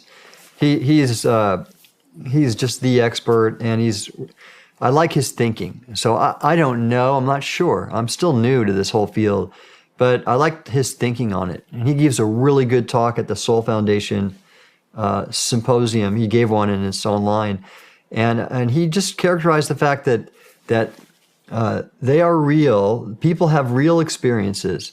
And Diana Pasulka does the same thing in her book Encounters. She just chronicles all these experiences. And a lot of people are having really strange experiences. Many see craft. There's a paranormal component to it with either telepathic communication or other things. And I don't dismiss any of it. This is what Jacques says. He says, all that can be said is there is just a massive diversity in the types of experiences people have. You have a one camp that they're just focused on the nuts and bolts craft. And then you have people that are looking at that more paranormal aspect of it. And that's what exists. It's sort of like a spectrum of experiences. And I don't dismiss any of it. To me, it's people are having experiences. They report it. They're credible people. And there's a lot of them. And thus, my goal is to scientifically study it more and remove the stigma from it. How are you going to remove the stigma? Shows like yours, this one right here, getting it out there. And here's the reason that I'm out talking about this. One is more credible people stepping up will help remove that stigma, and then also what's interesting is over time you'll see a generational shift in that there are a lot more young people open to this right now. It's just they think about it and they have more open minds. Interestingly, there's a parallel here that I've talked about in some of my speeches. The Diana Pasulka talks in her book, or she interviews a person named Ia Whiteley. And she's also one of these researchers that's helping with the Soul Foundation effort to study UAP and the phenomena. And her expertise is psychology. And she has made her living, if you will, by studying both cockpit psychology, if you will, and human factors, as well as space capsule human factors. And so she's advised the ESA, I believe, and she noticed that in the 50s, let's say, after World War II, there was a big stigma for pilots to report safety issues in the cockpit because they would fear that if they couldn't handle something, they might get a low rating and get a poor performance evaluation. And that, it was the macho thing, the right stuff. No one's going to admit that they couldn't handle a certain thing. And it was only after a lot of planes fell out of the sky and pilots died that safety measures started to be studied and reporting for incidents in the cockpit about safety issues became accepted. And she studied this over time, and it took 25 years for that change to occur, which is a professional generation. And I think that's what's happening now. Congress has gotten out. A lot of credible scientists have gotten out. People like me, former national authorities, we're coming out to remove that stigma, to make this a credible scientific endeavor. I'm even working with a group to establish a master's degree program in UAP studies. So that's happening. And then so that I think that's what's going to remove the stigma, and it's already occurring. What's that going to entail? The master's degree on UAP studies? Yeah, well, really, I'd love to see a physics-based or engineering-based one, but that information's not out there yet in terms of crash retrieval. This one's going to be a humanities-based one that looks at some of the cultural and anthropological and societal issues around UAP, which there are many.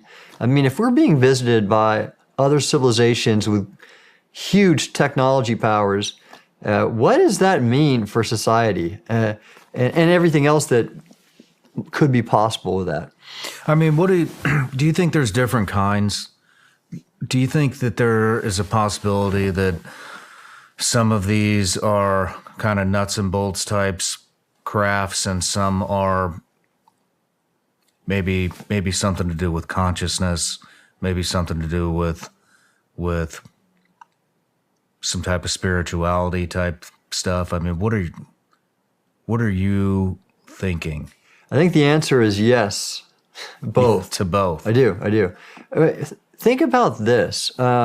So again, evolution. If we technology-wise walk our species forward 1,000, a million years, my gosh, I mean, what will we have? I told you earlier, I was the last Naval Academy class not to have a computer. I wrote papers on an actual typewriter. Now, with one of these, I can access everything that humankind has ever discovered just with a few clicks. So think about what about that? So with that in mind, it could be anything. So think about the evolution of both technology and the human brain and thought. So I accept our consciousness as what it is, but what about that evolving too? Think about that. A more highly evolved species will have a more highly evolved consciousness. We're not Neanderthals anymore. We're something we think is higher. And I think that's true, walk that 1,000, a million years. Then what are we going to be like? So I think and Diana Pasulka does a great job looking into that consciousness aspect of it, because then you're also bordering, or you're really overlapping with religion now. And that's what she is. She's a professor of religious studies. And get this, she's terrific. She has access to the Vatican archives because of her position as a professor of religious studies. And she has gone through and looked at all this church history. And she has, in her book, American Cosmic and Encounters, and now in recent talks, she's pretty much deduced that these ascent narratives that exist in the Bible and the church history have some UAP either connection or explanation. So Diana, in her book, Encounters, and then American Cosmic, and then some of her talks later, she's looked at some of the church's history and writings from biblical scholars, and she has found that there are examples of apparitions, or what they call ascent narratives, that are indicative of actual UAP, so encounters.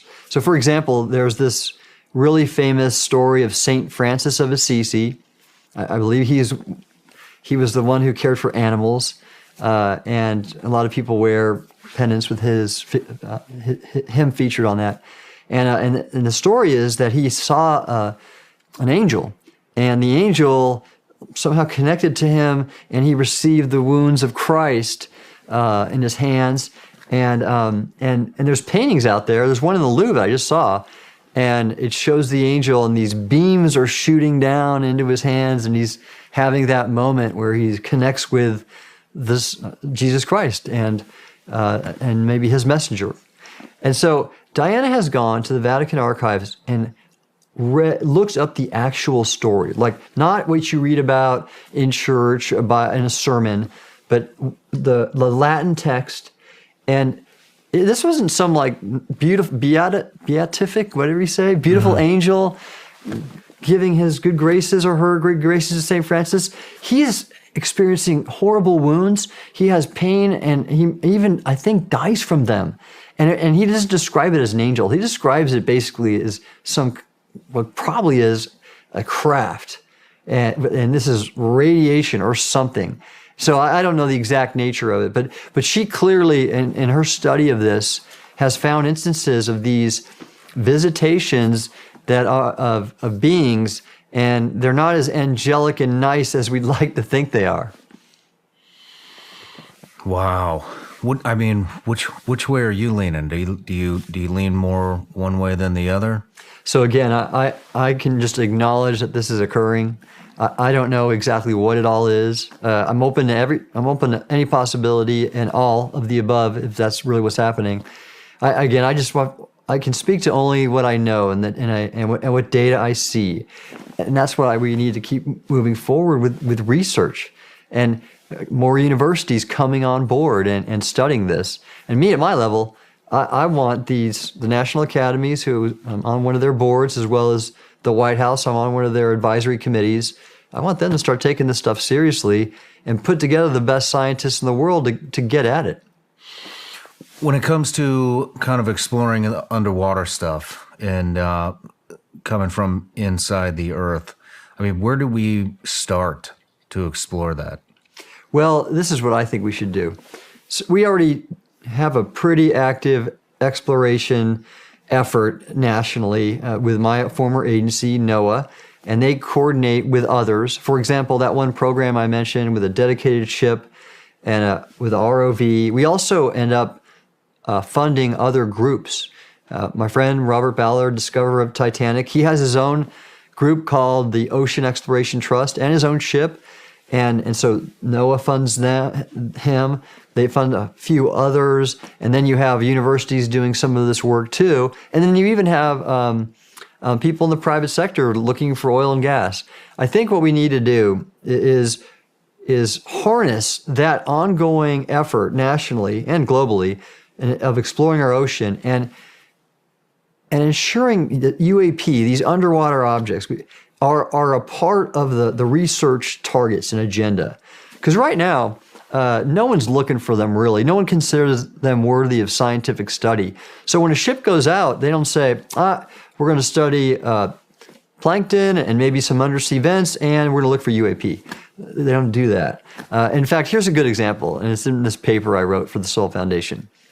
Richard Dolan, in his book, that's not yet been published, but I looked at the draft, he cites a story reported in a Navy log. The USS Maury, I think it was 1946, reported, and they were a bathymetric survey ship. They were using sonar to map the seafloor. And they had primitive sonar back then. They only had an echo sounder, which is like one beam looking down. Now we have a multi-beam, which is sort of like a fan. It can do a lot more mapping. And they reported they're mapping this area in the Pacific, and they reported a large object. So what happened is all of a sudden they saw really shallow depth recordings for a long time, maybe even over a football field size probably, and then it kind of disappeared. And they thought, what the hell is that? Is that some kind of undersea mountain? And they went back, and it didn't exist anymore. Now you can get sonar reflections from things like plankton, but not really hard echoes. So that was an example of them, and they just basically threw the data out. So the idea would be, let's be open to that kind of stuff. And by the way, again, I know of classified data where you can see the stuff in imagery. So we should be using all the things we have. Overhead that looks at the ocean, like NASA has satellites that look at the ocean. So does NOAA. We should be taking everything we have, ships, and just, I guess, opening the aperture to not just study the Earth and the ocean, but to look for UAP too. Interesting. And that's what I want to do at this national level with this thing called the Ocean Research Advisory Panel that advises the White House on ocean issues. I'm on it, and I want to get UAP to be a national ocean research priority and put in directives like that. So the way it works here, the White House every year puts a thing out called something like the FY whatever R&D priorities memo. And this year's, and the ones when I was in the Trump administration, we'd have artificial intelligence on there. We had ocean exploration on there. And so I want to get UAP in the ocean and atmosphere on that letter. Now, again, right now you need an administration that's going to buy off on that kind of policy, and right now we're not seeing those signals. So, interesting. Well, let's take a quick break. Yeah. I want to tell you about this business venture I've been on for about the past 7-8 months, and it's finally come to fruition. I've been hell-bent on finding the cleanest functional mushroom supplement on the planet, and that all kind of stemmed from this psychedelic treatment I did. Came out of it, got a ton of benefits, haven't had a drop of alcohol in almost 2 years. I'm more in the moment with my family, and that led me down researching the benefits of just everyday functional mushrooms. and I started taking some supplements. I found some coffee replacements. I even repped a brand. And, you know, it got to the point where I just wanted the finest ingredients available, no matter where they come from. And it got to this point where I was just going to start my own. Join me and my special guest for the next behind-the-scenes experience exclusively available on Vigilance Elite Patreon. The behind-the-scenes footage is raw and uncut. This is as close to the set as you can possibly get. You can expect anything from off-topic conversations, studio tours, the final moments before the interview starts, and everything in between. The behind-the-scenes content is constantly evolving and will continue to bring you more as we grow. You can gain access for just $15 a month exclusively at Vigilance Elite Patreon. All right, Tim, we're back from the break. We were just having a little discussion about what we need to know about what's in our water space and why. And so let's just pick it up. That was a pretty interesting conversation. Let's pick it up there. Let's do it. So this is interesting. I talked about the science and technology aspect of what we could discover by looking into UAP more. That's just incredible what we could find. But then there's this maritime security aspect. And think about this. Okay, we know we're seeing objects like the USS Omaha saw an object go in the water, a UFO. I told you about these other incidents like in Canada. And then there's other reports and classified information I know of of overhead imagery that have seen these things. But so if these things are basically roaming at will in our water space, what does that say about our maritime security? So think about this. Navy submarines, they are incredibly vigilant in not interacting with the bottom when they can. I told you about those 2 collisions, and other submarines and objects. They have these detailed procedures they call water space management whenever they're operating in a training area or an operational area. And they also have this protocol they call Prevention of Mutual Interference, PMI, WSM, PMI. And they are religious about it. Of course, because this will ruin your day. We've had submarine accidents in the past, like the Thresher and the Scorpion. We don't want to do that. Plus, there are nuclear reactors on board. We don't need those things contaminating the water. All sorts of reasons to do our due diligence and not having submarines inadvertently hit something. And but these things, and I mentioned that submariner who I talked about in his observation, they are roaming at will in our water space.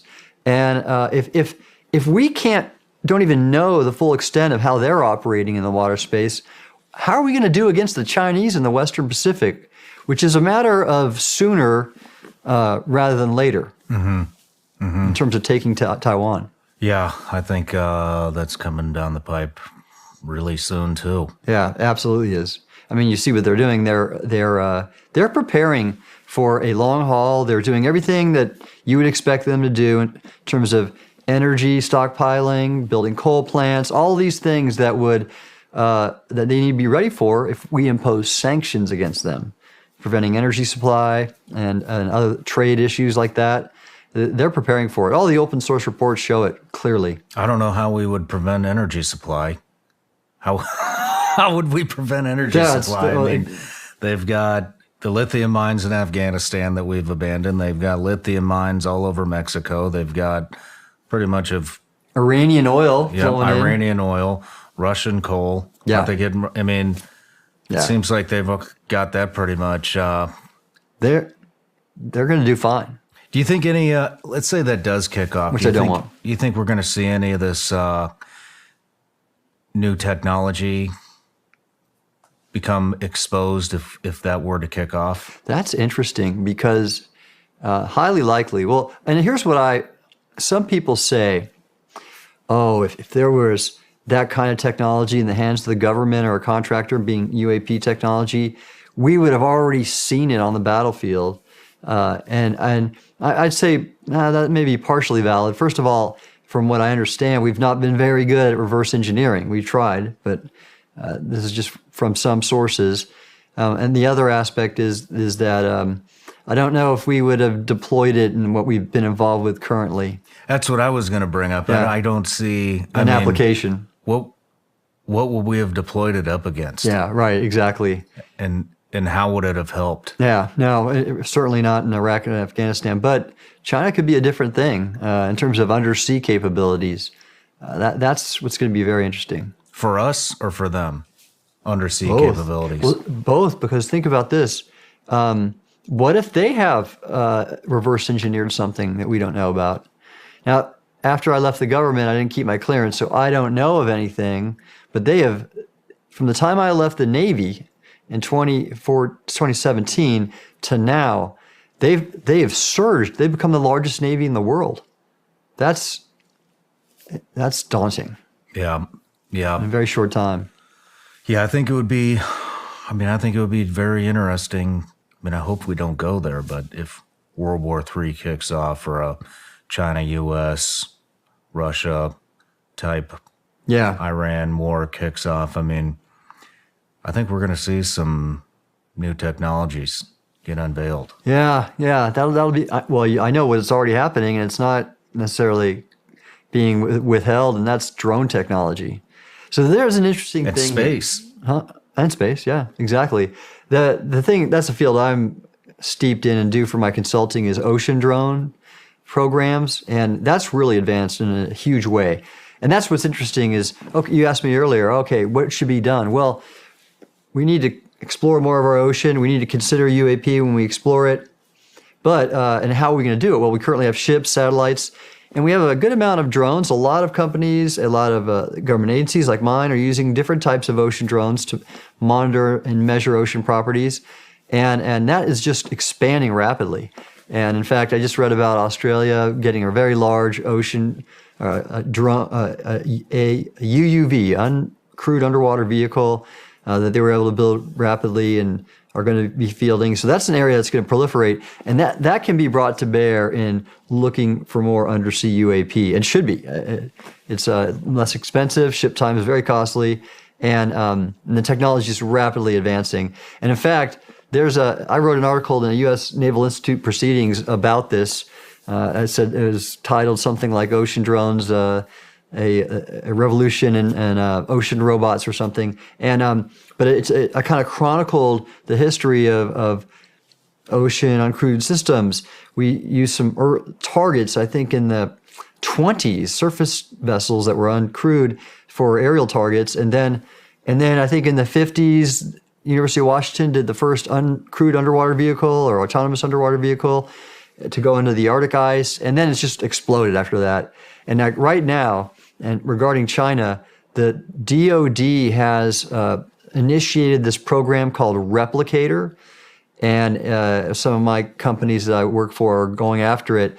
And to prevent Taiwan from being invaded, they want to flood the Western Pacific with thousands of what they call attritable all-domain autonomous systems. So kinetic things that can autonomously go and just saturate any kind of attempt to invade from the ocean. Wow. Yeah.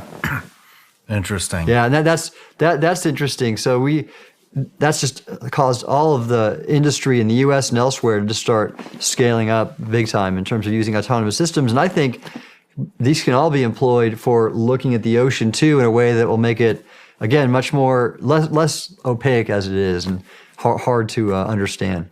I mean, going back to seeing maybe some technologies become unveiled, I mean, I got a couple of questions.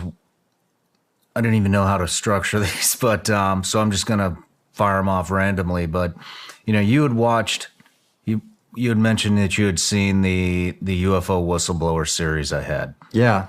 What did you think about the gentleman that was in Antarctica as a firefighter that was talking about that neutrino laser? Yeah.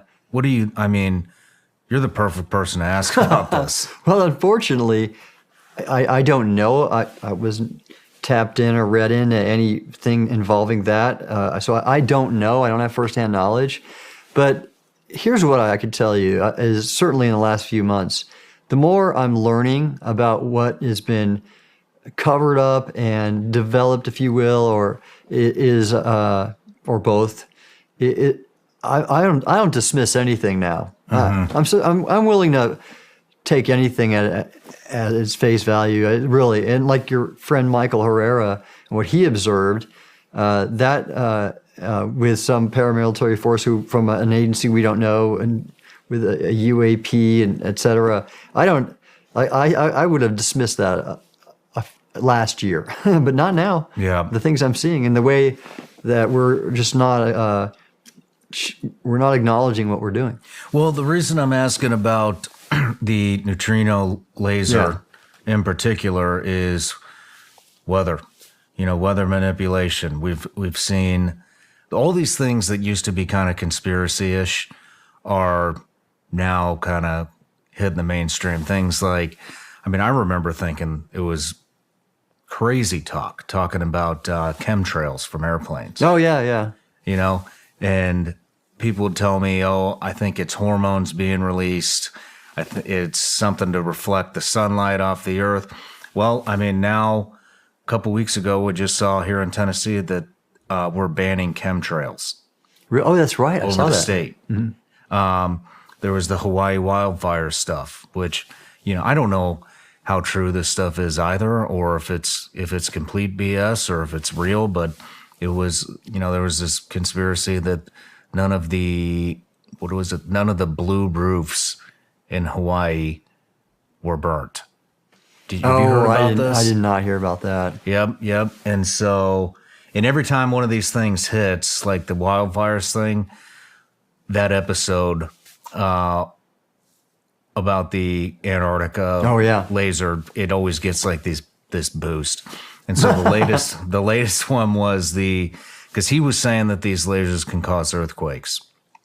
Oh, okay. I missed that part of it. Wow, really? Yeah, he says that these lasers can cause earthquakes somehow. And then the latest one that happened in Taiwan was like the latest boost where it got brought up again. And I have something to say about that. Earthquakes, not necessarily this laser. There's two things I see from my experience in the government. One, they're covering stuff up, and I get it. Certain things we don't want adversaries to see, but either withholding things from Congress and the public that should not be withheld, that's wrong, and that's why I'm speaking out. The other thing I see, too, is that sometimes it's not necessarily purposeful. Their government's just not necessarily super competent in areas. And in the case with earthquakes, so I work with a number of real innovative cutting-edge companies, and one of them has found that if you monitor the ionosphere, they call it space weather, you monitor the ionosphere, what has been shown, and people have published on this, that before a big earthquake, when plates are starting to buckle, it's basically like a giant semiconductor. You got a lot of metal and energy, and it produces in the ionosphere a super big peak in a thing called total electron count. And so the ionosphere gets all energized. And what is the ionosphere? Oh, it's a upper part of the atmosphere where you don't have, there's not really air. Okay. And so and you see so you have this electromagnetic field that gets generated, and you can see it from space with certain sensors, and you can monitor it. And in all these studies, before a big earthquake, you see these peaks in the ionosphere. I won't say it looks like the aurora borealis or northern lights, but it's kind of like that, where it's visible in data. You're seeing this before the earthquake? Before the earthquake, okay, before the earthquake. Papers have been written. If anybody's interested, they should Google earthquake precursor INSPIRE, and it inspires the acronym of a European Space Agency study on this phenomena. So I saw this company that I'm working with called Precursor, and they have this capability with satellites and other sensors to monitor this and potentially produce an earthquake early warning capability, okay? Earthquakes cause the amount of devastation on the order of a world war, okay? And think about the Tohoku earthquake and tsunami. So why would we not look at every possible means to warn on earthquakes. Oh, so I go to the U.S. Geological Survey and I say, hey, how about funding some R&D on this or whatever, or just have a meeting? And they immediately responded categorically, no. Our policy is that earthquakes cannot be predicted. And of course, they defined prediction of having some precision with respect to time and location and magnitude. And I wanted to say, wait. Don't sit there and look at your little narrow criteria. Open your mind and think, maybe we can provide an early warning service. Hey, public, high chance probability of an earthquake is not 0 today, or something like that. And they just refuse to look at it.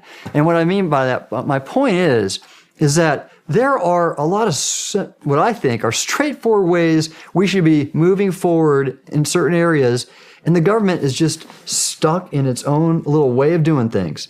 And this is just the case in point. So, Japan's looking into it now, and we're going after Japan. And even California, with some of their messed up politics, at least Northern California is looking into possibly working with us in this company to do some prototyping, if you will. Interesting. And the government just blew it off. Oh, yeah. We don't want to warn anybody that there's an earthquake coming. We're all seismologists.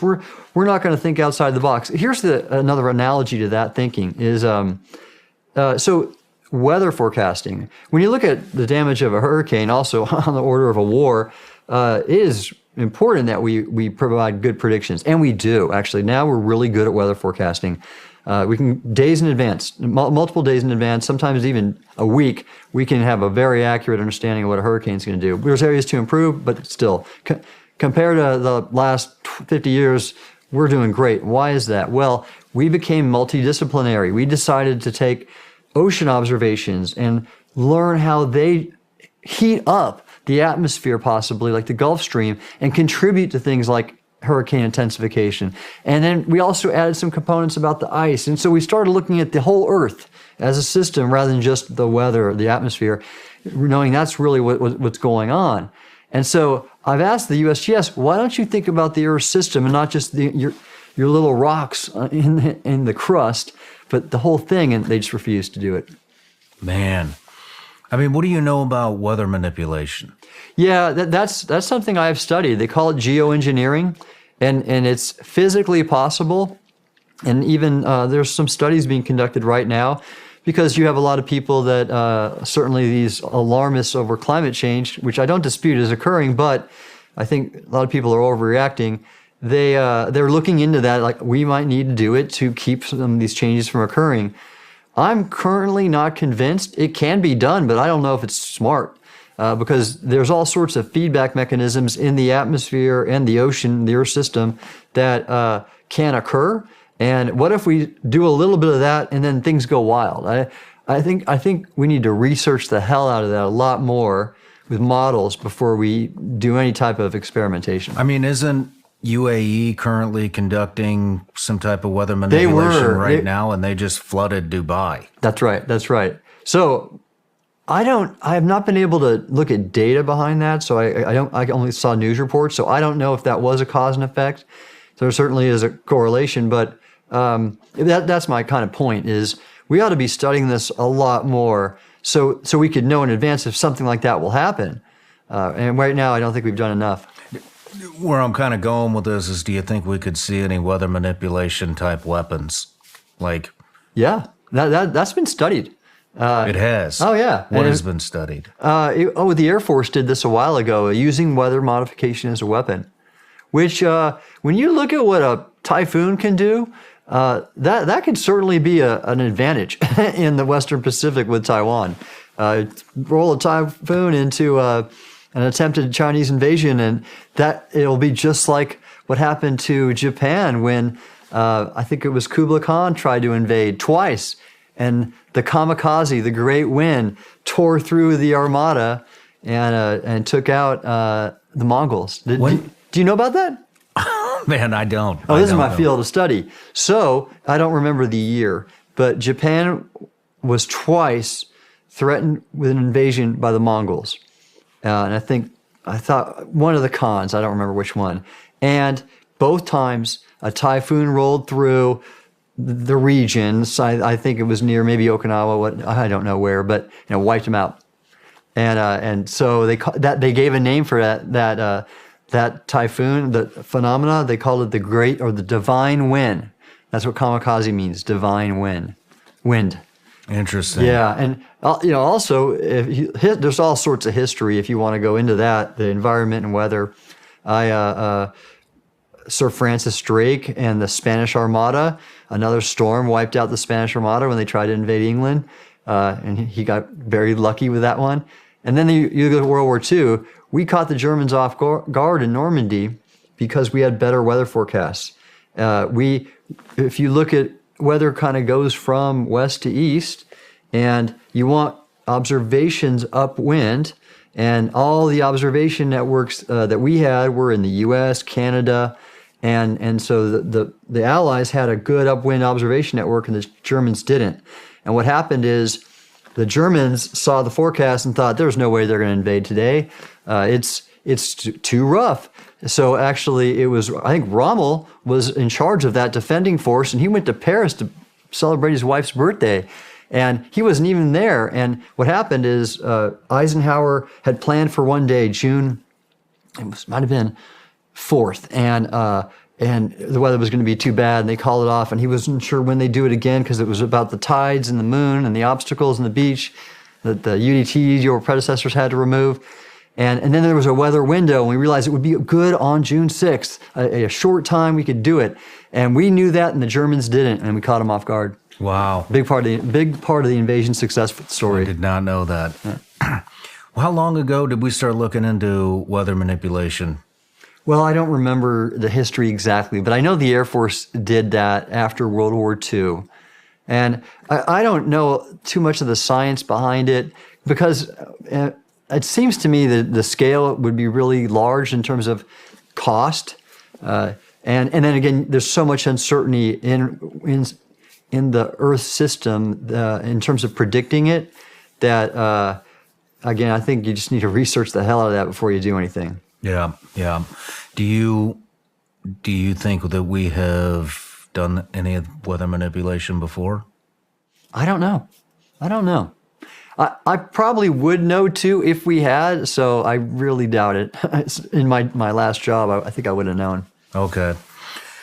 Another thing that's coming up, and I'm hoping to get this gentleman on the show as well, is these energy weapons.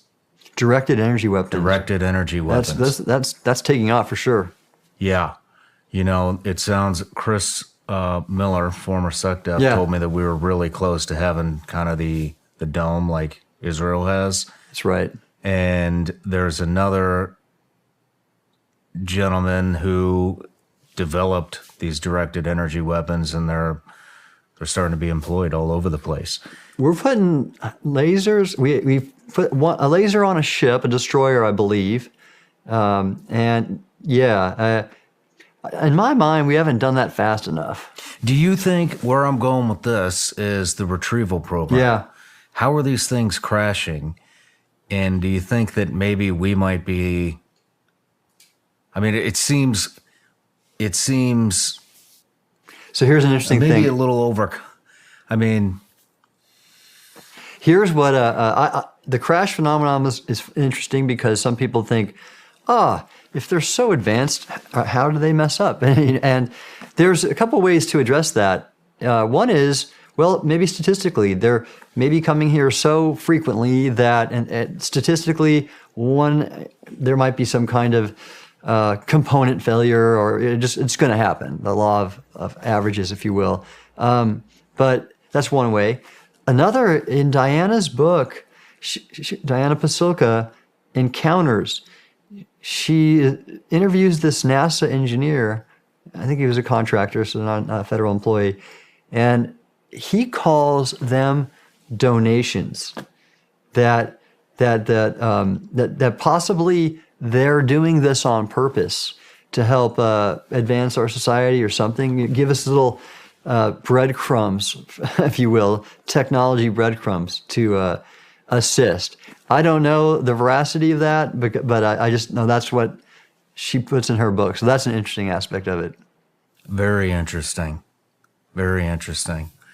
So we were talking about a underwater terrain feature off the coast of California that some may speculate there may be an underwater UAP base there. What were you speaking of? Well, so this book I refer to, Preston Dennett is the author.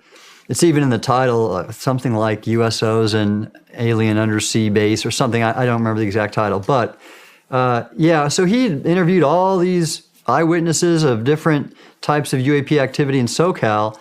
And this has also appeared in a few shows, one of them like UFO Witness, I believe, with Ben Hansen, where and a few others where they anchored off this feature.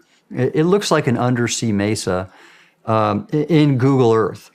And it's off of Point Mugu, and in Google Earth, the way it's rendered is it does look a little bit artificial or man-made, and so him and Preston Dennett in his book and these shows, they've all speculated on it. Look at its structure; it can't be natural, and what the reality is you can go to the U.S. Geological Survey's data and find it online. And then you can look at the real feature, and it is entirely natural. It's not as weird as it looks in Google Earth because Google Earth does some filtering.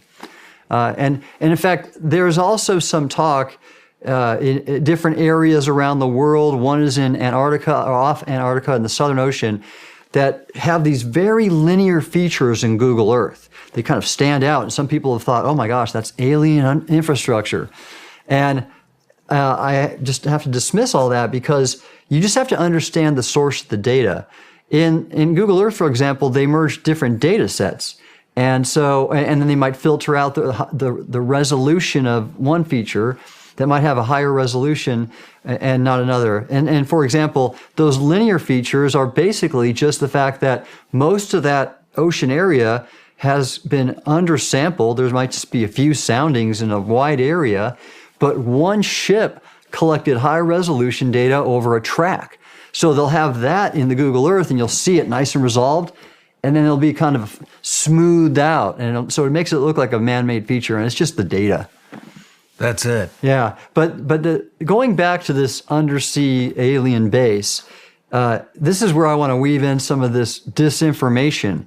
And by who, the government possibly, I don't know, but there was a point in time this year where I was having some public discussions about the possibility of USOs interacting with the seabed and wanting to then go and do bathymetric surveys to search for those types of interactions. And I even found a feature off SoCal that might just be that. I can't explain it. It's part of this kind of ridge, underwater ridge, that a section's been carved out of it as it appears, and it's been moved horizontally 2 kilometers. It's a big clump of rocks. Normally when you get these things like landslides in the ocean, they're called turbidity flows. It's like an avalanche. They just sort of slough off, right, down the terrain feature. But this thing looked like it was carved out. And I took it to some geologist friends. I don't know how that happened. And so I want to get an ROV on that feature and check it out. And I'm working on that. But then there's this other aspect of the one that the people I told you I don't think were actually accurate in calling this other feature. I think it's called Sycamore Knoll is the name. It was an undersea base, and I don't think it was. Well, weirdly, when I started talking out about this, in Google Earth, the feature was filtered out entirely, this Sycamore Knoll. Now you can't even see it. It's plain as day in the USGS database. Why would someone go to Google Earth and have that feature removed? Who did that? Why? I don't know. But again, the more I learn about our government's active disinformation campaign and the story of that guy, Paul Benowitz, anything's possible now. Wow. Yeah, I'm with you. Do you have any other insight into government disinformation? Any other examples? Gosh, there's probably many, but I can't think of any right now. I'm sure there are. Yeah. I'm just curious. I just want to pick your brain. Yeah, and I'll be clear again. It's worth me saying this. I am okay with us not acknowledging really important programs for national security. Unacknowledged programs are good for our nation. I just think that the fact that we're not letting the public and Congress know that we're being visited by entities whose intentions we don't understand and characteristics and nature we don't understand, that genie's out of the bottle. I think, you know, the Schumer Amendment. This is what was drafted last year and was almost passed, including words like technology of unknown origin, non-human intelligence, and what was the UAP? All of those are in that bill multiple times, that draft. And the fact that that got into draft legislation means it's there. There's something there. And we know that because I know some of the people who briefed the Hill. And even though it wasn't passed in the final NDA, most of that stuff was stripped out. Like I said, it's out there now. We have to reconcile this and really inform our public to do the right thing for our nation's security. Do you think we've had communications with non-human intelligence? I'm sure of it. Just based on all this data and everything we're talking about, they're here. What do you think those communications would look like? I don't know. But I mean, actually, if you look at Diana Pasulka's book again, Encounters, this one former NASA engineer, he called the crashes that were retrieved donations. That's a form of communication right there. So I don't know the nature of the communication and who was doing the communicating, but I am pretty sure from what I've seen from my sources, very sure, highly, that's occurred. Now, with who? Parts of the government or just individuals? And actually, by the way, when you say we, if you mean the U.S. government, yeah. But as individuals, there are thousands, if not tens of thousands, of eyewitnesses who feel they've been communicated to in different ways. Are you familiar with Chris Bledsoe? Yeah, I am. What do you think about that? Well, I'm not qualified to comment on any of the validity of what he reports, but he's not alone in what he's reported. There's many people who have had encounters. Diana's second book is called Encounters, and that's the very topic. So many people have been communicated to, and it's interesting. And I got to say this too.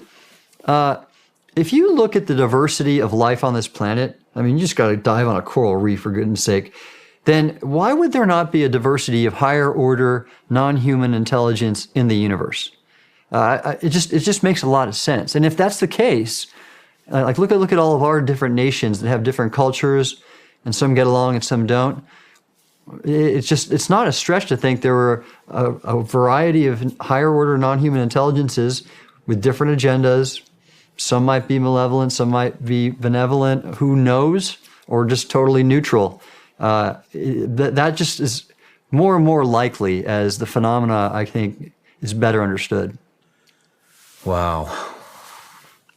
Well, Tim, what's next for you? I know you got a book on leadership coming up that's going to be released at the end of the year. I do. Well, thanks for asking about it.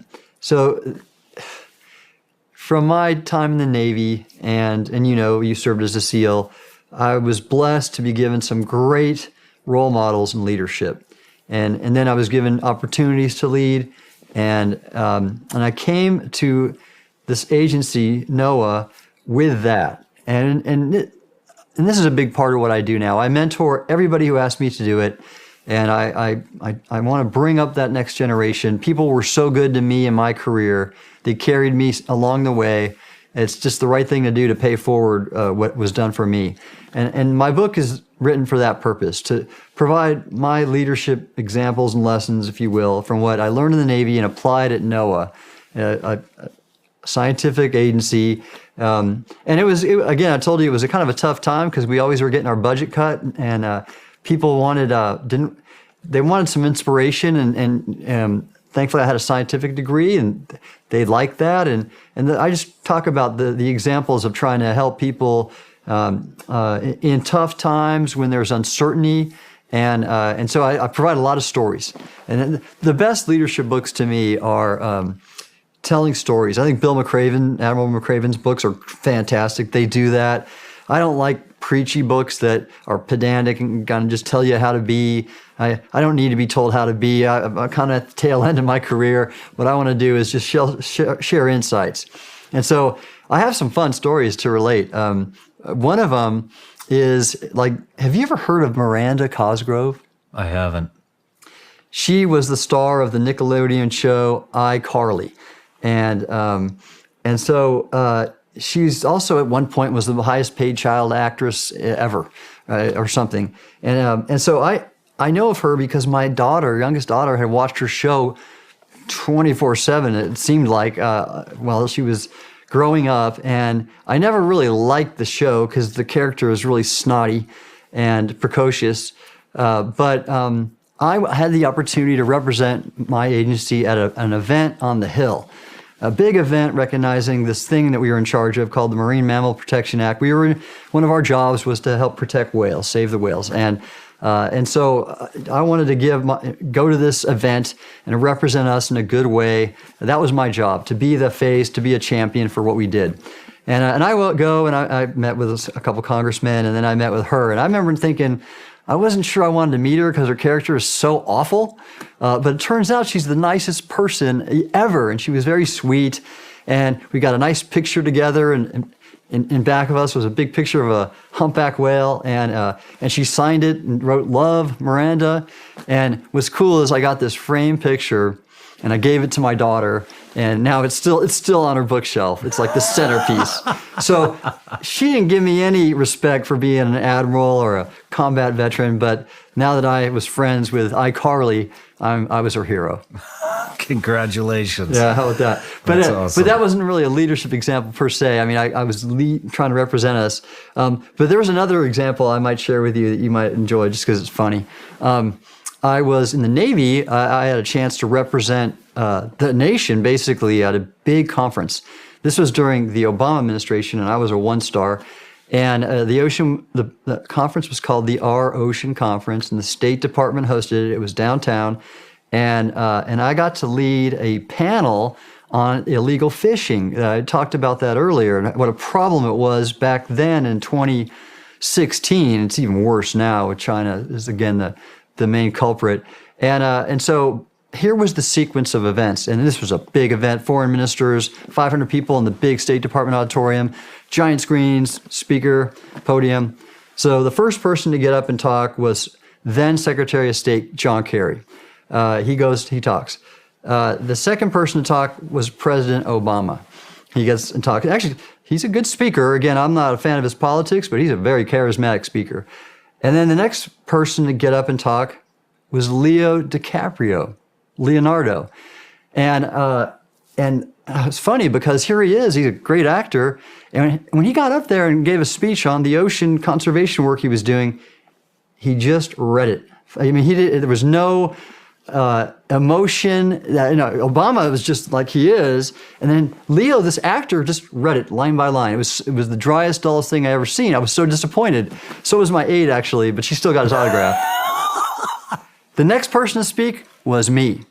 So I have this lineup I got to follow. Holy crap! So what I did is I got up there, and again, big screen of me, and I'm in my uniform, and everybody's there listening to me, and I thought, okay, how am I going to keep these people's attention after those predecessors speaking?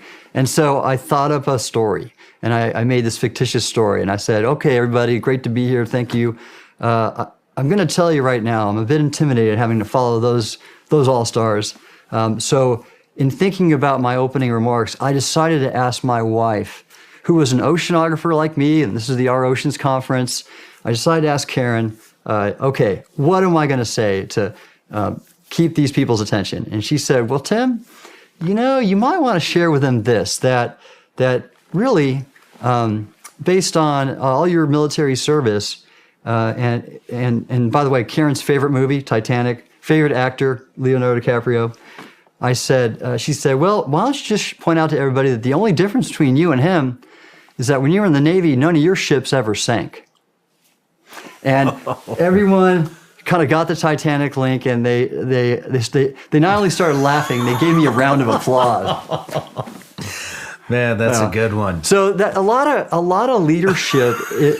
Yeah, well, there you go. It takes a while to sink in, but a lot of leadership is that kind of thing where you kind of have to diffuse the tension, and you have to go big. You kind of have to go on the big stage and represent your people, and don't be afraid to do that. And people, especially in a big organization, they want to see their leaders step up and show well, and so I have some stories of my trying to do that. I don't know if that happened. We'll see. It's up to the readers to find out. Well, when does that come out? It comes out, well, I'm going to submit it to a publisher in May, and we'll see how long the editing takes, but I would bet no later than early next year. And again, because it was a little shaky, it's called Holding Fast in Heavy Seas, Leading America's Top Ocean Agency in Turbulent Times. We'll see where it goes. Well, I can't wait to get a copy of that, and I want to wish you the best of luck. And when that does come out, maybe we'll reconnect again. Hey, I'm up for a part 2 or 3 or what have you. Perfect. Thank you, Sean. Well, Tim, I really appreciate your time today and coming and having this conversation with us about UAPs and underwater stuff, and always, it's just always fascinating stuff to talk about, and I really appreciate it. Wish you the best of luck. Thank you, Sean. It's great to be here.